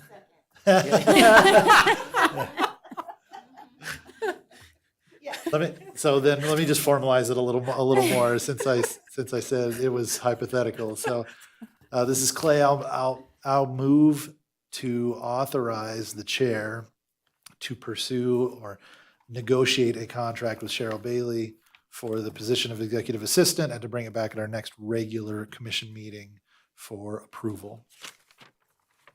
Thank you. Second. Okay. We have Review and approval. Mahela, you're comfortable with that motion? I am. Okay, so we have a motion and a second. Any further discussion? Okay, Cheryl, you're available on the 23rd? Okay, lovely. All right. All those in favor signify by saying aye. Aye. Aye. Any opposed? Motion carries unanimously. All right. This is great. Wonderful, Cheryl. Yeah. And you'll notice as time goes on, Clay likes to make a lot of motions. So that's sort of a role that he's taken on. That's my job at Story County, and so that's Yeah, I apparently do. so. But there's only 3 of you there, right? That's So, right. Yeah. Yeah, I'm the designee. I do want to just, as we're closing out this item, just really thank both everyone who applied. I mean, it's fantastic to have options and things to consider and look at and compare. And certainly for both of you that showed up, I don't think we could have gone wrong, honestly, with the candidates that we had. Certainly different mixes of expertise and experience that would add different things. But I really feel comfortable with Sherry's mix of entrepreneurial private sector experience, and then the financial management side of things, and then working with organizations. I think that combination really kind of embodies what we need. So I agree. happy to be moving forward on this. Yeah. And you get to work with your sister. So there's that. I know. Yeah. She's silent on the phone. Yeah. Dare I ask which one of you is older? Oh, Okay. You never ask a lady. No, I was not asking age. Oh. I was asking birth order. Oh. Yeah. Anyway. Yeah.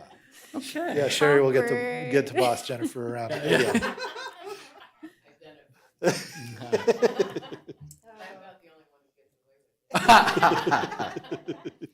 All right, before we ask other questions that we don't want the answers maybe to, let's move on to agenda item number 10 for possible action, discussion and possible action regarding the applications for the Polar Express Theater Production Services contract position and possible authorization of the chair to enter into an agreement to be ratified by the V&T Commission at its next meeting. So Michelle and I were tasked with dealing with this particular element of our operations. We do have an individual, Carla Wilson, who previously did the theater and production and the sound for us, express interest. And we have, well, we're close, either next Tuesday or Thursday. We're trying to narrow down a meeting. So Michelle and I are going to meet with Carla. Carla has also asked for Tom and Candy to be at that meeting as well to talk about her potentially doing this for this year specifically. And so the thought is, if we can work something out, you know, and everybody, we can come to an agreement, we would bring back a contract, or that would be the ask, is to negotiate, bring something back for the full commission to review and approve.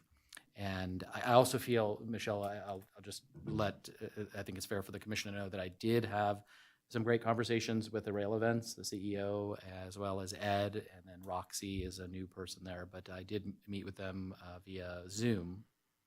And we are not going to be financially liable if we do not have Polar Express. So I was able to confirm that. But having said that, the current contract agreement, that confidential piece as well, it does go through January of 2024. So we cannot have a competing train special event to take the place of. So that was another piece of information I felt I should share, given our conversations, you know, over the past couple of months. So no financial implication if we're not able to work something out and we don't have Polar Express. We're not obligated for some stipend or whatever, you know, to the Rail Events people. So did I cover everything? I had my notes on another piece of paper, but I don't have it. So. And just to confirm, the contract is through January 1st of 2024, the end of 2024. Oh, what a wonderful question. Is it January 31? I feel like it was the end of January. We should have on our fiscal. In January 15th. Or maybe it's, yeah. It's right there. It basically is enough to close out the full run of PEX, and then I think allow for probably the payments. There was discussion of it potentially going through 24 with Warner Brothers extending it because of the COVID year. But the contract was through the season of 23 with a wrap up through January of 24. It sounds to me that they're still in negotiations with Warner Brothers to extend their contract with them. Therefore, they can't go into contract with their locations yet. That's correct. And I think they're potentially working on actually a new arrangement between themselves, Rail Events and Warner Correct. Brothers. So Correct. that would mean, I think, like a brand new one for us to consider between ourselves and Rail Events moving forward, Correct. should we choose to do that. But yeah. Yeah, there was a brief discussion of an extension, but I haven't heard of anything. And January, numbers are due by January 31st, which is why the contract would go through the end of January. Got it. So no epiphany train for us on January 6th or anything like that. No. I'm just teasing. Unfortunately, not. I'm just teasing. I just wanted to confirm that it was this season This season, specifically yes. is the last. We did get that in covered under writing, this yes, contract. from Ed this season, yes. Thank you. Yeah, yes. If we decided at some point, we would have to agendize and agree to it, but if we decided not to renew or extend a contract in future years, is there a period of time where there's a no compete, or could we in December of 24 do a different? It's my Event. understanding that we could do, because we would not be under contract and we Okay. don't have that, I don't want to call it an NDA, but that whole Sure. confidentiality piece. So yeah, and Something to think Mahela, if about. you feel differently, but that is my understanding, is if we chose not to pursue anything with Rail Events, then we could basically do what we wanted, but we cannot infringe on the trademarks and Sure, absolutely. anything to do with that, because the one Right. thing they did nicely say is, I guess they send people, right, to your Like a special secret events to shopper. make sure that we're not infringing, on any of the Warner Brother trademarks Okay. and things of that nature. So They've had issues in the past of properties like still selling Polar merch and things like that, even after the contract was done, because they had leftover merch. And So they Right. just go out and make sure that you're not making any revenue off of their brand. Right. Yeah. So the question in front of everyone today is if you're comfortable, similar situation, but if Carla does wish to take this on, if you guys are comfortable with me working on a contract with Carla and bringing that back for a review and approval, just so we don't lose any momentum. Oh, I guess the most important part in my conversation with Rail Events, we talked about a drop dead, kind of date, and basically that would be before Labor Day, so the end of August, plus or minus, right? So the timing is somewhat critical here on this one for sure, and I'm not asking for, the ability to just do the contract and then bring it back, but we definitely would need to bring that back, and I did express that to Carla, that we would need to have a decision this month, because that's it, right? I mean, because we'd have to inform Rail Events we're not doing Polar after our August meeting, obviously. Are there other elements related to Polar that we need to finalize prior to that, such as merchandise orders and those kind of things? So I spoke with them about merchandise as well. Anything that is required, so bells and things of that nature, forgive me for not thinking of all the different pieces that we have to have pursuant to the agreement, they will set aside the inventory for us to be able to purchase those things, and it will get here in time. They could not guarantee like the swords, like where we're selling the things for the kids. They couldn't guarantee that those hot ticket items that really sold well last year, that we would have those, because perhaps they'll already be taken by everybody else. But anything that's required to run the event, they assured me that those quantities would be available to us, which does require Those are us. ordered. Those are ordered. Yeah, okay. Which does require us to confirm ticket sales, right? And Tom, I'm not putting you on the spot, but if we have the 3-car, the 4th car added, and then how many seats that may be, Tom and I were talking about potentially having a 4th car. That is the one hang up with Rail Events, is we cannot go, they don't want us going on sale with the tickets until we actually know the number of runs and then the total passenger count based on the cars, right? And There's an so operational plan that is due, and which is what they're We would talking lay about. out, Yeah, yeah, so you'd yeah. have to just fill out the operational plan, Yeah. which is what he's saying, it's Mhm. your passenger count, because Mhm. they have to do their estimations. We ordered all of the, what they call amenities, with 4 cars in mind. So if we do choose to do 4 cars, we have all the amenities to do so. I believe with cookies, that would be the other thing. We submitted to them, hey, we want to move forward, but we never got a confirmation about moving forward on cookies. So that is one kind of limbo item there, because that is a very large order that you need to get in. But with the merch, one conversation we were already kind of having, that the hot ticket items like the glow up swords and the spinny things, you can buy those wholesale without the Polar brand and still sell them. So we were already kind of sourcing, okay, could we find maybe more affordable, non-branded toys? Years past, the merch store was very heavy in coffee mugs and what they call home goods, things like that. We shifted the last 2 years to more toys, and budget would show that worked, right? 60,000 this year. So I think you can easily wholesale some of these things and have a successful store, and not without the Polar brand on it. And there's nothing saying that you can't do that. That's good to know. Yeah. Does that help? Yeah, thank you. Yep. I'm sorry for not, I feel like there's No. one other thing maybe that I'm One question, missing. follow-up Yeah. for Allison. Is there anything left in our stock? Okay. Yeah, there's a full inventory left in the stock. It's not as significant leftover inventory as we've had in the past, because we've kind of streamlined a little bit more of what sells and what doesn't sell. And at one point in time, I think we had merch that dated back to 2015 that we're still trying to get rid of. I think we still have it. Some of those things we gave away to cast members as cast member of the night. So you got this sweatshirt or this T-shirt or whatever, and it worked real well. So the leftover inventory isn't huge, but it is something. Glade did purchase all the swords, so we don't have any of those left. What can I say? He's a connoisseur. He's a collector. I do have 2 swords at home that, Oh, the kids just really enjoy. Those are the hot ticket ones, but they don't know that the Polar brand is on there. I mean, Yeah. It's just a glow-up sword. Not in the movie, you know? Yeah. It's not a lightsaber either. No. as well, yeah. So, if you guys are, comfortable, I would love a motion on this one to try and see if we can pull this off. That he is. Yeah, I mean, I don't want to hog it, but I'm happy to make a motion, if anyone else wants to rack up some street cred as far as on the record.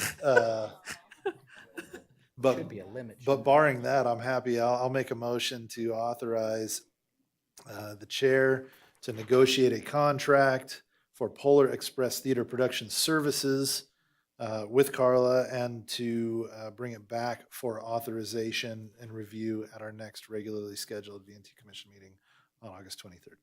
Great. Thank you for that motion, Clay. Do I have a second? I second. All right, we have a motion and a second. Any further discussion? Seeing none, all those in favor signify by saying aye. Aye. Any opposed? Great, motion carries unanimously. Okay, thank you, everybody on that front. I think we're gonna salvage this year. I'm excited. All right, let's move on to agenda item 11 for possible action, discussion and possible action regarding authorization of one or more members of the V&T Commission to engage in discussions with the state of Nevada agencies, or with state of Nevada agencies, with common goals and objectives regarding the long-term viability and sustainability of the V&T Commission. So I'll start, if that's okay, and then Clay, maybe let you weigh in as well. So as you all know, this has been difficult. We're facing some financial challenges, vendor situation, right? We don't have staff. And we did have some prior discussion at our strategic planning, about reaching out to the state of Nevada and looking at, certain agencies within the state where their goals, objectives, their mission may align with that of the V&T Railway Commission. And what we're looking for here, and I'm just going to cut to the chase, is what I'm asking for is the commission to consider allowing myself and Vice Chair Mitchell to reach out to the state of Nevada and have some conversations with them to see, what the future might look like for us to work with the state. We're state commission, right? This is the state's property, and so that's what this is about. And we felt like it was important to have this full discussion, right? Admittedly, from our strategic planning session, and I know, Michelle, you had literally just come on board afterwards, so that's why I feel that it's important. I should just make mention. This was something that came up, and I have had some conversations, right, just to get the ball rolling. But to proceed and move any further, since obviously this could involve potential bill and drafts going on down the road, I think it's an important conversation for this whole commission to have. And I would love, if I could be a part of that conversation, and for Clay to also be a part of that conversation. And again, we can only operate in groups of two, right? Otherwise, if it's a whole lot of us, then every single meeting is going to end up having to be a public meeting. So, we of course could check in, right, as needed and provide updates. But that's what this agenda item is about in a nutshell. So, Clay, if you want to add anything. Yeah, I'll provide just a little context from my perspective. As I've thought about the long-term viability of the V&T Railway, I've tried to picture what gets us to a point where we're more than just surviving. Because I think we can survive with the governmental support that we get. I think we can survive almost indefinitely, but that's not an easy path. And when I look at the reality of what we have is we have half of a railway. We own a steam locomotive, but we don't have anywhere to keep it secure or work on it. We're certainly grateful for Tom for providing those services for us. But as far as standing on our own 2 feet, doing our own thing, I don't, I appreciate the vision that people had of reconnecting and rebuilding.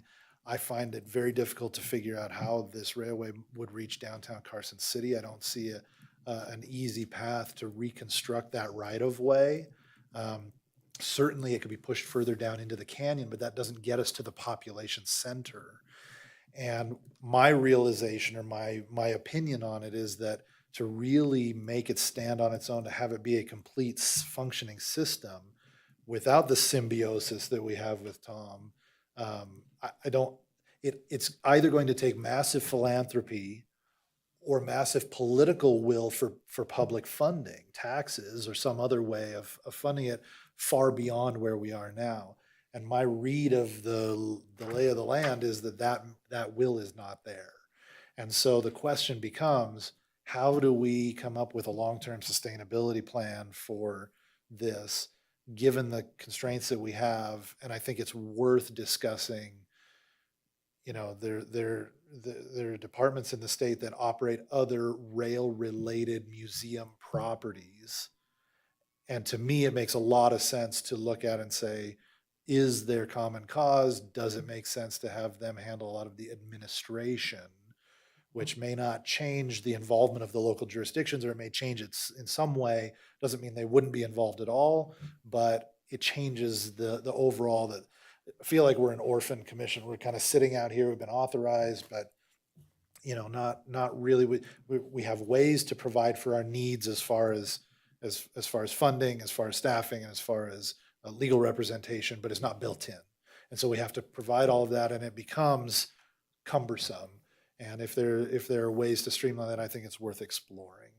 So that's kind of my take on it. And I think the timing is right for that, given that we just came out of a legislative session and there's a fair amount of preparatory work that has to happen prior, because any change to our structure would have to be, assuming it would have to be legislative action. And so we need some time to figure out, what does that look like? What is in the best interest? And then how do we propose that to the legislature and say, here's what we'd like to do in a way that has a possibility of being accepted. So that's my take. I would want, as far as kind of procedure, and I would maybe, I don't, because of the substantive nature of what we would be discussing, I don't know if it's even appropriate for two of us to be involved in these conversations. I think that's ideal. But if it's heavily deliberative in nature, the conversations that will be happening, that may push us up against open meeting concerns, even if it is just two of us. And we may need to consider just authorizing the chair to have those conversations and then bring it back to the rest of us. I certainly would welcome Mahela's input on that, but I'm certainly happy to be part of it if it's appropriate, but I also want to make sure that we're doing things right. So. I have a question and a comment. So the question is, are you going to write, okay, we obviously know what the strategy is for these meetings, but is there a process? Are you going to start with tourism? I mean, do you know who you're going to talk to first? Yes. Okay. And I'm on the Museum of Boards and History. I very well aware of Okay, that. and we have a September meeting. You're yes. aware of that too? Okay. Yes. Just in case you And want to be on the I'm agenda. sure I'm trying to figure out how to, without saying any more, because I'm acutely aware of that, yes, because of the conversations that I previously had at some direction from the commission.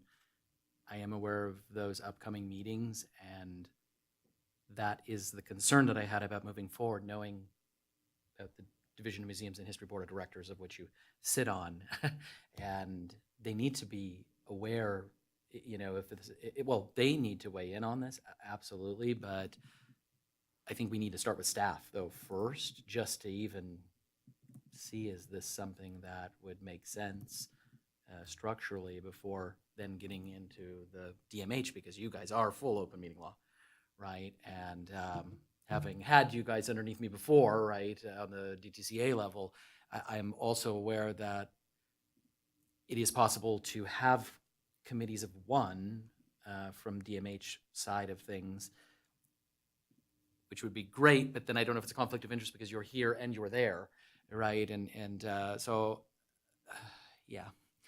I know there are ways to involve and have some one of the commissioners maybe be considered for some of the conversation, but my recollection is it can only be one person on DMH, as otherwise you get into the open meeting law requirements for that particular board if it's more than one person, right? So I'm not sure how that would look, but talking to Myron, I think, is obviously the place to start with that, right? And see, but yeah, and that's also kind of some good timing here as well, because you guys do have a meeting, and I know you're probably still doing quarterly meetings too. We're trying to so- wrap the agenda, so. Yeah, well, and in fairness to DTCA, the director needs to be involved in a conversation as well, right? So, I think that's a kind of a place we do need to start with certain select staff members, and then figure out where do we come in on the DMA? And I had this in the back of my mind, and Myron and I actually spoke about this, just full disclosure. But we need some guidance here too, because we are talking about potentially multiple public bodies, right, with similar but maybe different composition and setup and how they handle their committees and everything. So, yeah, I know. Wow, I think it is too. I think there could be a really cool opportunity here, quite frankly. So,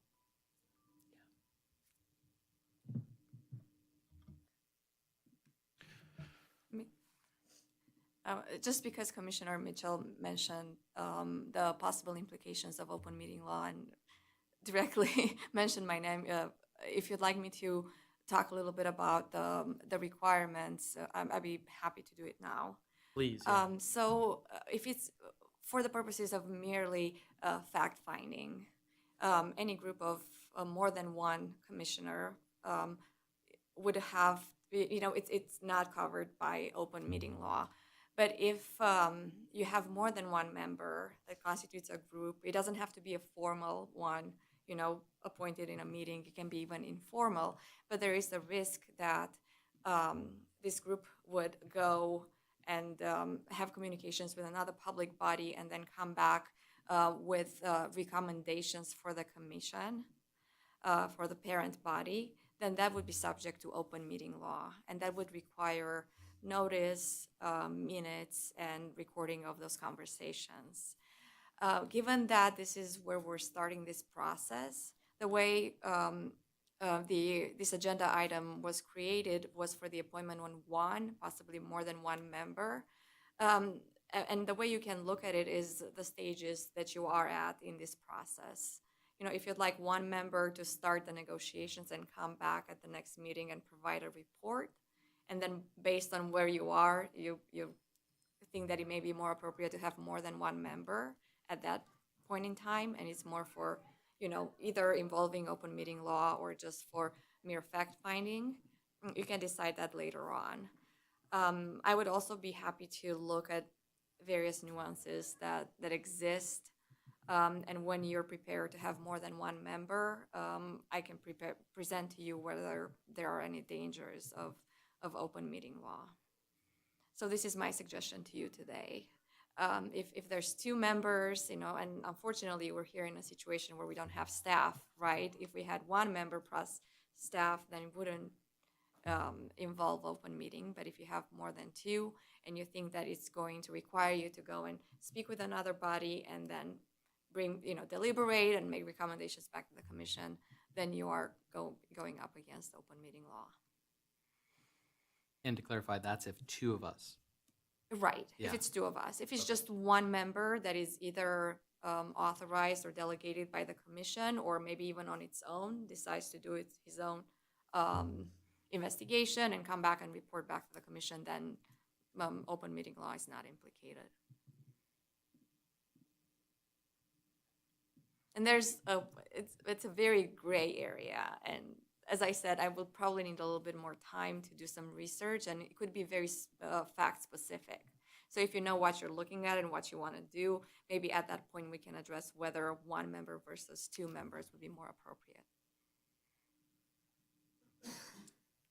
could I ask a question? So could I have then a conversation with staff, not the DMH board in any way, shape, or form, right, to bind up another public body, but just to at least see if there's any level of willingness to consider this? and to Absolutely, and you think can it- have Think it out? the authorization of the commission, or you can do it on your own privately. If that would be appropriate based on how we agendize this item today, to authorize you to do certain things and then come back and report back to the commission. And the only reason I'm asking the question is since we don't necessarily know the implications with other, it may be beyond just DMH's board too, right? I'm not exactly sure how that would, it could be, yeah, NCOT too, right? Possibly, given the DTCA, the umbrella side of it, right? So without knowing all those nuances, I still feel it's fair that this is just, when I say staff to staff, we don't have staff, but I mean, one of us having a conversation with the actual staff, not getting involved with other public bodies yet, because perhaps thinking about September, it may be something that could come on, it may not, it may have to wait till December meeting. I don't know, September's pretty busy, I think, for you guys still, right? It's is that still a 2-dayer or? Yeah, so, and I realize this is a pretty big conversation, pretty big topic, and I also don't want to rush, right? Come in there with kind of a half-baked thought and idea, and, there are certain people still on the staff level that I do, out of respect and courtesy for them, should be able to have some, hey, yeah, we like this, no, we don't, before it goes to any of the commissions or the boards. So, anyway, that's just my 14 cents worth. Yeah, so my feeling about it is that I would like this commission to consider an official authorization for those conversations to happen. To me, that indicates a willingness to discuss and that it's official and not unofficial. I think that also puts a little higher standard of care on us as far as making sure that they're done properly. And because the potential implications down the road, if something was not, ethics, whatever, back here could then gum up the works, so to speak. And so again, while I'm totally happy to be part of that, and if there are conversations that need to happen with other agencies, maybe I'm happy to take that assignment and go talk to them separately. I think it's very clear that Dave, with his past experience and personal relationships and professional relationships with these people, is the right one to be having those conversations. And so that's my preference, is that it's not just him as an individual having these conversations, but that we authorize him and send him as a representative to discuss with staff at this point, and then to bring back, we'll have a meeting in August. We'll have an opportunity for another discussion. Hopefully we have, it's gelled a little bit more into something a little more concrete. We have maybe some considerations to consider, and, do we like this aspect of it, not that aspect? I'd also like, under this agenda item, if any of our kind of key partners have thoughts about this approach one way or the other, just so we get kind of that, open it up for comment. I think that would be helpful. Yeah. Does anybody out there in the audience want to come up, weigh in, say anything? Clay's putting you on the spot. I'm not. I am. Yes, I am. Yeah, I'm just curious if there are any specific concerns or ideas or thoughts around us approaching state agencies about some sort of future collaboration. Yeah, I have no idea what's going on. That's why I asked Candy in the background, what the hell's going on? I mean, maybe to toot my horn, I am an expert on this. I've been around for almost half a century, and I've seen so many ideas come and go.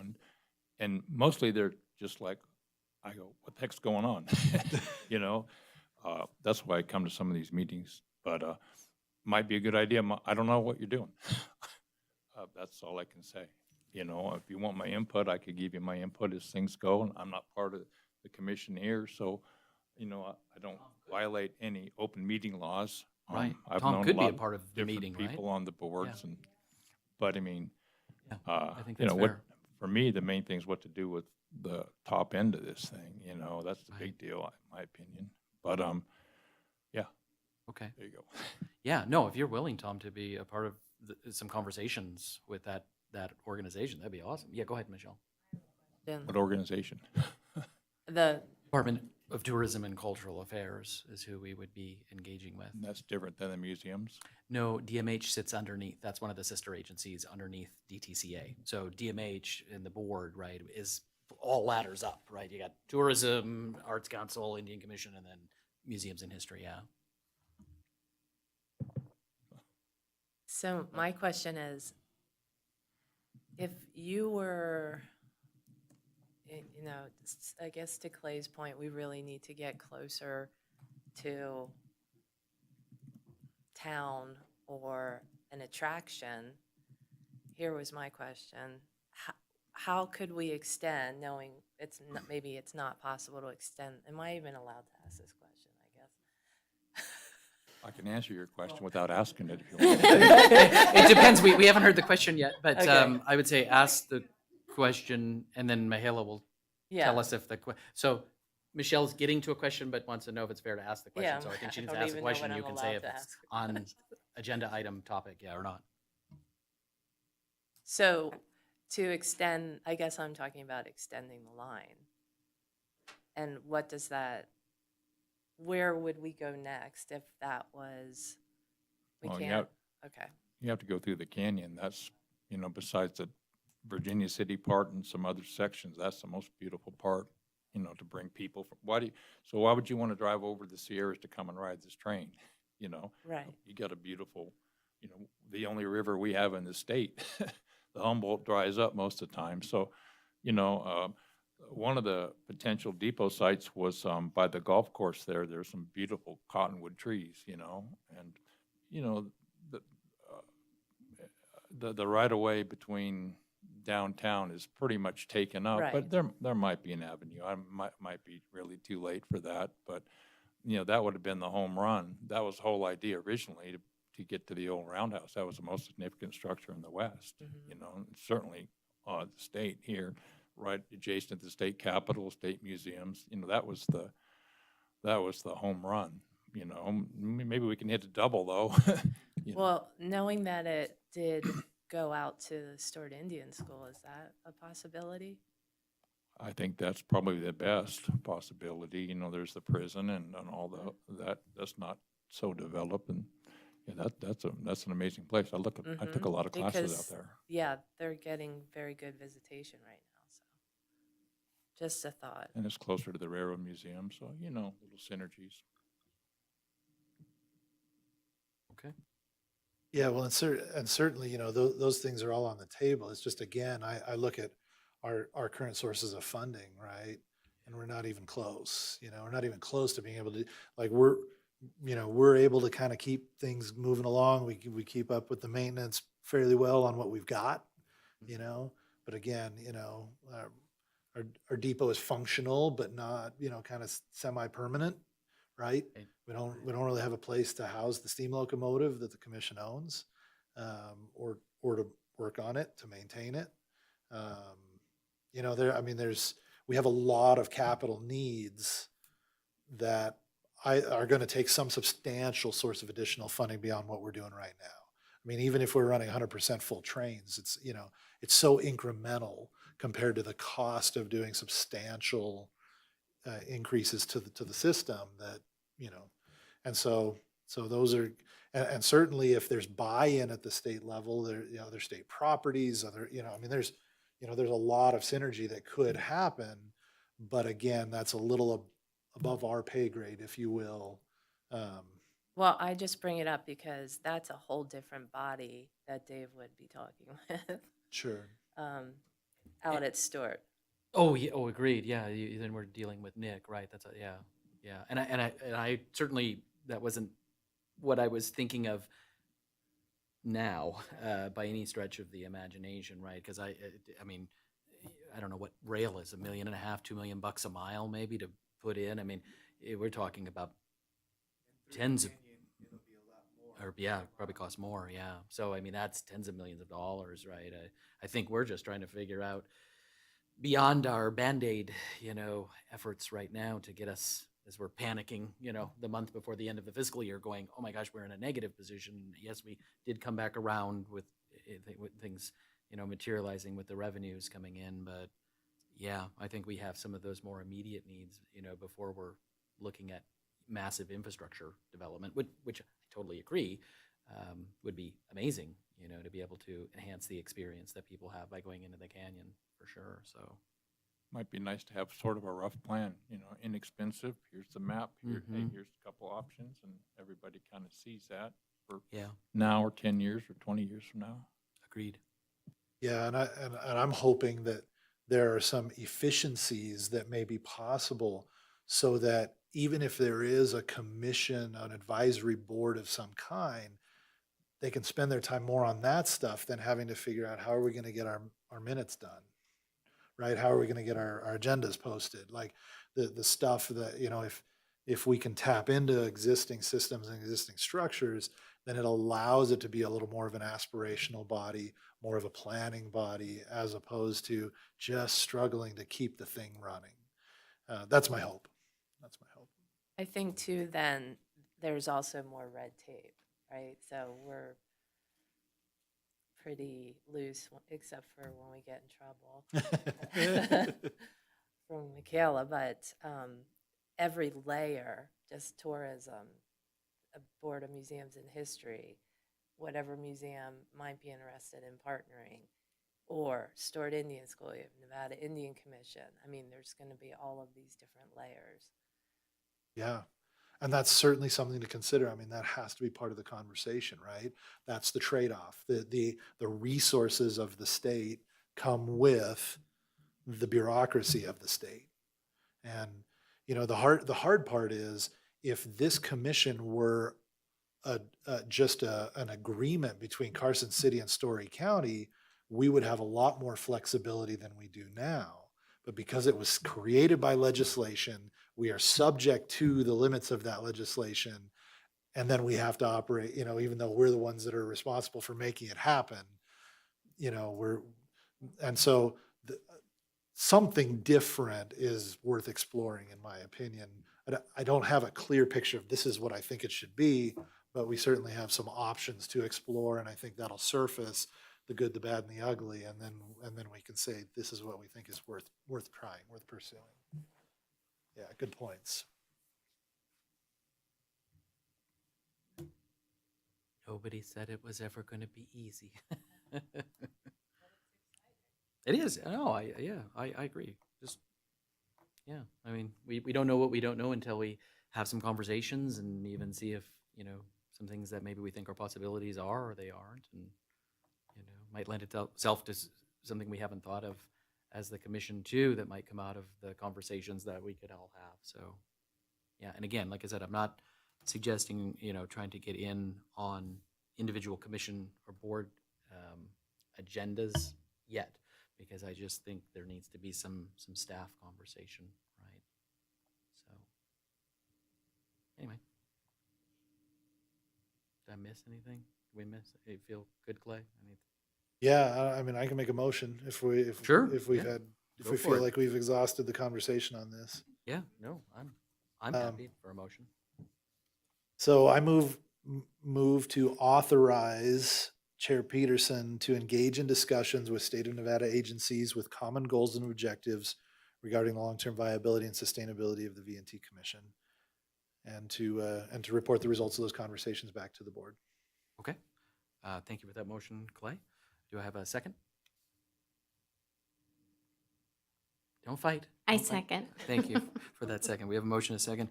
Any further discussion? Seeing none, all those in favor signify by saying aye. Aye.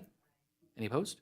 Motion carries unanimously. Thank you, guys. I will do just that and come back to you all. And then Michaela will have, maybe some more conversations about the expansion beyond me and where that goes when, we might be able to deal with a board this fall or this winter and what that looks like. So we'll come fully prepared. So thank you, guys. I appreciate that. All right, let's move on to agenda item 12 for discussion only. These are our monthly non-action items. And we'll move on to 12A, the operations report. Allison, Leah, take it away. So we're currently in just board relations and marketing. So just quick updates. It's kind of been, as you heard earlier, June's kind of a all systems go, things are moving. So the packet, is relatively not too long on us. Other things, Draco coordination, we did send an additional reach out to him. So it's kind of been status quo. In terms of marketing, our marketing campaign did end at the end of fiscal. We're working with both Commissioner Cruz and Peterson to determine if we will be pursuing a marketing campaign into the next fiscal. Really the biggest thing right now is billboards, and if we want to secure those 2 billboards that we are currently up. So that is where we're at. Happy to answer any questions. Any questions? Stephanie, do you have a question? I kind of wanted to follow up on the Draco property and Michelle's question earlier. Is it time now for us to consider again something a little stronger to send out? And could we bring that to the August meeting for consideration?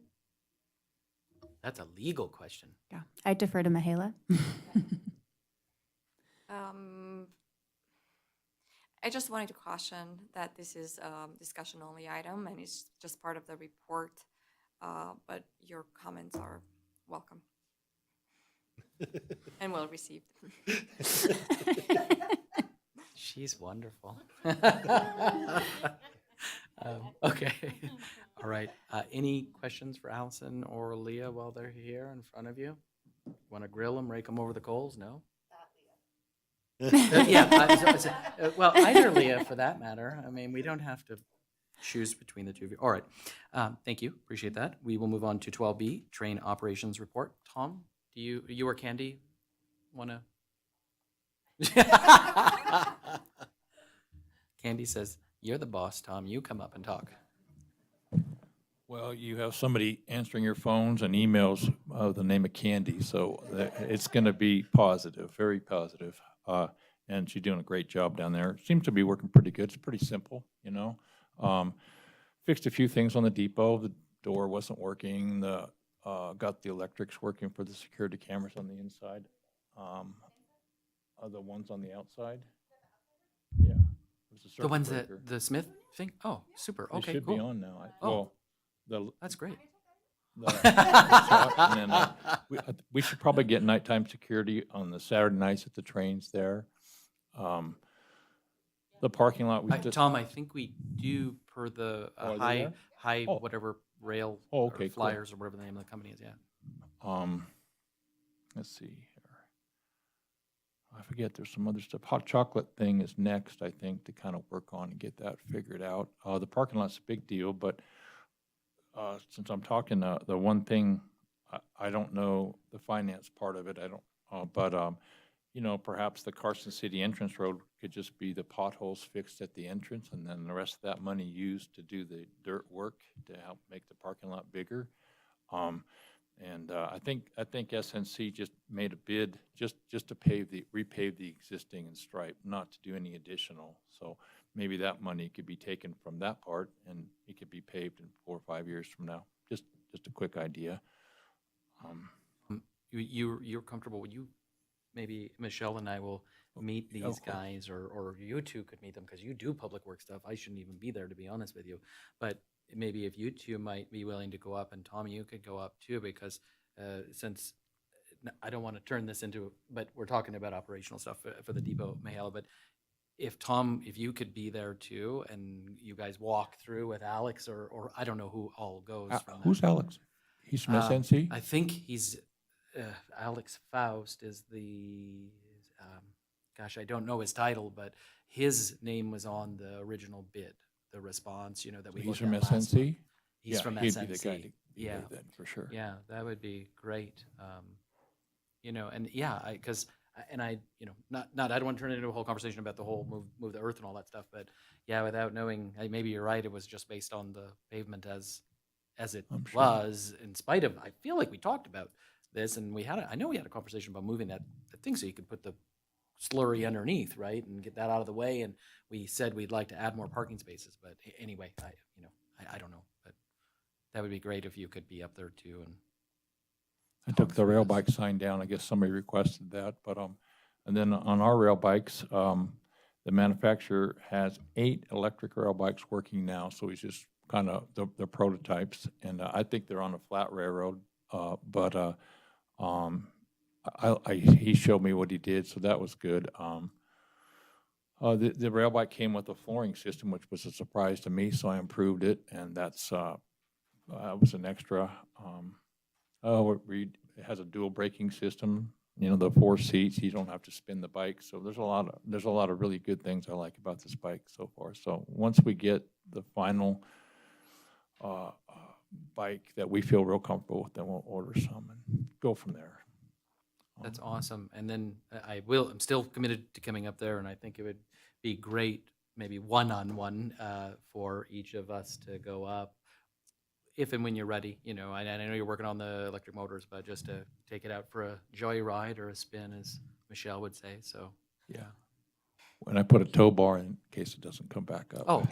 Well, could we call Clay and Clay will push us or push the individual back so there's no more than 2, Michaela? Promise. Or Leah, since you're laughing. Tom, yeah. did you also get the canopies? The canopy, I have 2 designs. I have an umbrella. That'll be, if nothing else works, we'll have that. And I was talking to David, what to do on these hot days. That's not a rail bike day.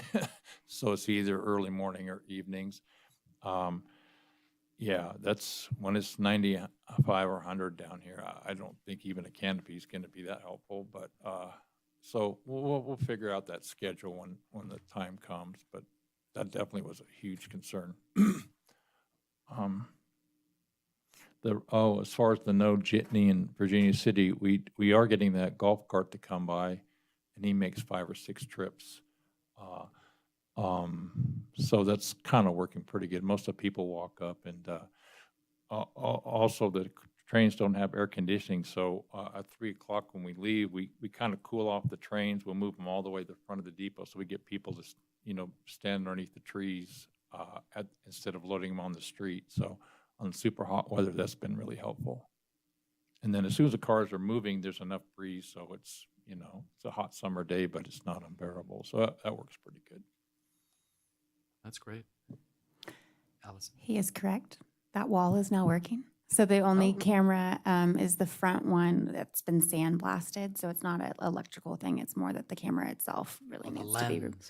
The lens is. We tried cleaning it, and so that camera just needs to be replaced. You can't see the front. Okay.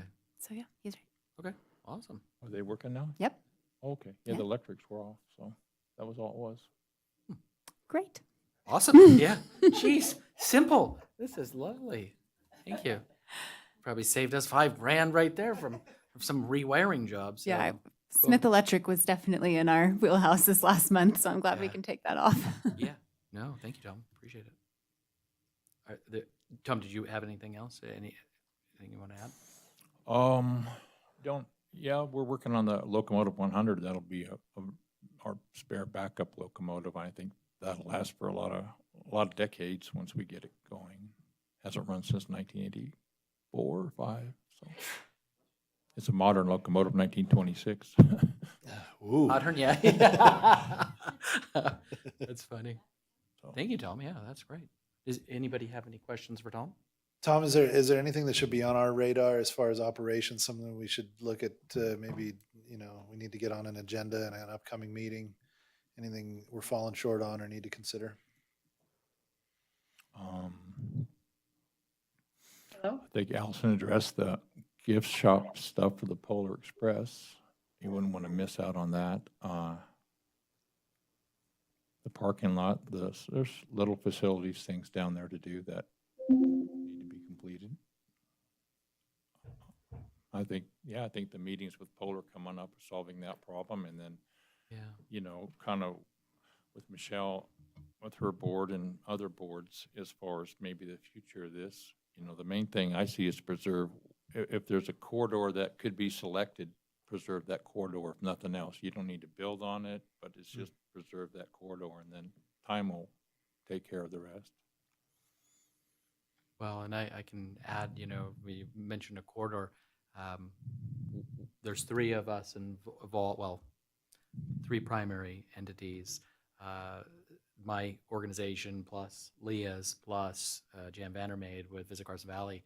We actually were awarded one of the 6 projects for the Destination Development Grants that were issued by Travel Nevada and the Commission on Tourism. And that grant, our grant that we're leading on, is a cultural corridor, and we're tying us together, sort of the high desert, and train is everything a part of that, and that's a project that we officially start next month.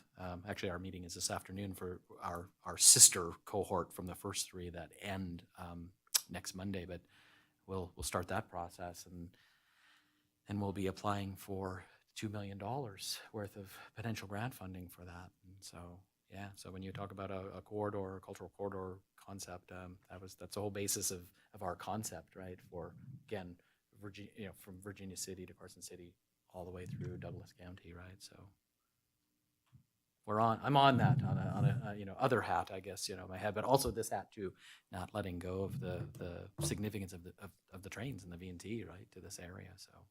The other thing is, we got an offer to do maybe around the 18th next January, February for some filming. But the main thing, that's for rail fan type filming. They pay for everything, so it's but you get some really good shots. Yeah. These guys are awesome. Perfect. And then we're thinking about posing the locomotive Reno, moving that along the line and posing that with the historic structures like Gold Hill, where it was, 150 years ago, 100 years ago, those famous shots, recreating those. So that creates interest. But then the film industry, our movie did come out debuted at the Cannes Film Festival in May, and it got a 9-minute standing ovation. Wow. And so now there's a lot of interviews on it. That's awesome. And then it comes out in the theaters October 6th. So we put together, we had talked to the Nevada Film Office, and they're very helpful. But, they're Las Vegas focused. And they were actually Danette was at the festival. But putting ads together for Variety and the Hollywood Reporters, because we really are a great location for the filming, and the train is one of the nucleuses, but there's so much here in this area, the historic part, Fallon, we have so much stuff here at the lake, and I don't think we're getting it quite yet. Yeah. And so we're privately willing to, put all these ads in and reach out, but now there's a writer's strike, so we did get one call from for Disney Netflix movie for an 1888 train. So, but once they see your train and stuff in the movie, the next people go, we want that one. We want that one. So we're trying to do that, and I'm anticipating what do they do if they call us? Oh, well, Tom will call you back. Well, we developed a big digital kind of a catalog to send out to people, and so now it's in the marketing to make it look more professional, so that when they do call, or they can download this, and it'll kind of it'll generate a lot more interest. We got the Fourth Ward School in there with That's so, awesome. Yeah, I think that's a I big love deal it. coming up. Agreed. We keep working it. Yeah. Thank you, Tom. Any further questions for Tom? No, appreciate it. Thank you. And thank you, Candy. Can I add one more thing You to can my add 2 update? things I'm if so you want. sorry. Yeah. The biggest thing. So we have the document I keep mentioning with kind of our manual, if you will. So it's pretty much nearly done. Okay. So the way that we've broken it down is there's ongoing monthly tasks, then there's by month broken out between general season and polar. And then there's kind of a roundup list of all the vendors that we use with their contact information all within one document. And then I have a little pocket of kind of projects that do have a complete date, but they're still in progress, and we'll see where we land with some of them. So we do have that kind of ready to, we keep adding to it, I feel like daily, of, we do that too. Oh, we do that too. So it's just kind of a 2-column, with bullets on either side of this is everything that Awesome. we do day to day. And it's just the board relations and the marketing, Okay. not the operation side of things. Okay. Just kind of what's in that executive assistant stuff, Thank you. I think. Okay. Okay. No, that'll be good. We sit down with Cheryl and, Yeah, and I think with Tom there too, Yep, we can yep. maybe identify of like, oh, we're doing that, or, what have Right. you, to kind of streamline those buckets. Okay. So, yeah. That's wonderful. Well, thank you. All right, we'll move on to 12C. So our next meeting is right here in this room, August 23rd at 9 a.m. So it's on your calendar, everybody. All right. Agenda item 13, commissioner comments, announcements, requests for information. Anybody want to add anything, say anything, announce anything? Okay. I'm tempted to say something really outrageous because it says no discussion among members, so you can't say anything about it if I do. Oh. You throw it out there, Clay. You want to. No, Okay, no, all we're right, okay. Maybe next month.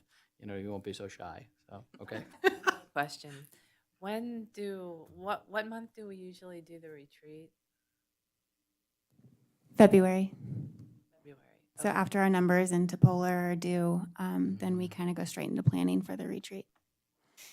And the timing of that, with our tentative budget being due in April, right? It just allows us, if we're going to bring some new programming or whatever the case may be on board, it allows us to get that onto the tentative budget that we submit in April as well, so. I'm just wondering if we need, based on when you come back with your debrief of your conversations, do we need to discuss this at a larger event? Oh, yeah, we certainly Or could. yeah. workshop or Or meeting, like just a meeting. separate, Yeah. not trying to tie this I into. mean, there's so many pieces to Yeah. it, and we can't talk about it. Certainly, yeah, yeah. Are you saying? It's huge. Oh, It's- yeah. Michelle, I agree with you. Yeah, Yeah. and it'd be hard, I think, I'm doing my best to keep these meetings under an hour, hour and 15 minutes as it is, so. Oh, you you're know. doing fantastic, Dave. Thanks, you guys, I appreciate it. Thanks, everybody. So close. Look, we're still at 3 minutes of that one. So, but yeah, I think that would be a good idea to have it as a separate meeting and we're just focused on that, or separate conversation. And maybe we do it off property like we did at the hub or something, Yeah. go somewhere else. So Well, it's an, not as an example of formal. one of the bullet points I said I don't know where we'll land was we were tasked at the last board retreat to take the strategic plan and kind of update the deliverables and the dates and kind of carry it over because it actually completed this year, I believe. Yeah. So that was one of the projects. My due date was February. Mm. So, just. Next February. Right. Yeah. So to Mm. discuss at the next board retreat. So might be, we could have that and that discussion and see where you Okay. align and just let me know if I need to get to work on that though. Sounds great. All right. You're comfortable with that? Okay. All right. We'll move on to agenda item 14, public comment. Oh, come on up. Young Gabe. Gabriel Williman, for the record, trackman, professional trackman, occasional Elvis impersonator. I figured An usher at our meetings. I figured I'd tell you guys a little. We had a beginning of a sun kink up there at milepost 14.8. We loosened up all the anchors and loosened up the joints to let that move. And when we did our heat inspections this weekend before the trains, it looked good. So, and then we ran up yesterday. It still looked good, but it's just keeping an eye on the track, still making sure it's everything's good. Just wanted to give you guys an update in case we get another blow of hot weather coming through, and so we just got to be careful. All right. Wonderful. Thank you, Gabe. Not a problem. Appreciate it. All right. Gabe, did you get all those signs taken care of? I did. Awesome. You're welcome. All right. Anybody want to do a motion to adjourn? See, when I ask this, Mihaela, and then nobody wants to, they want to run it all the way to the 3-hour mark. Cracks me up.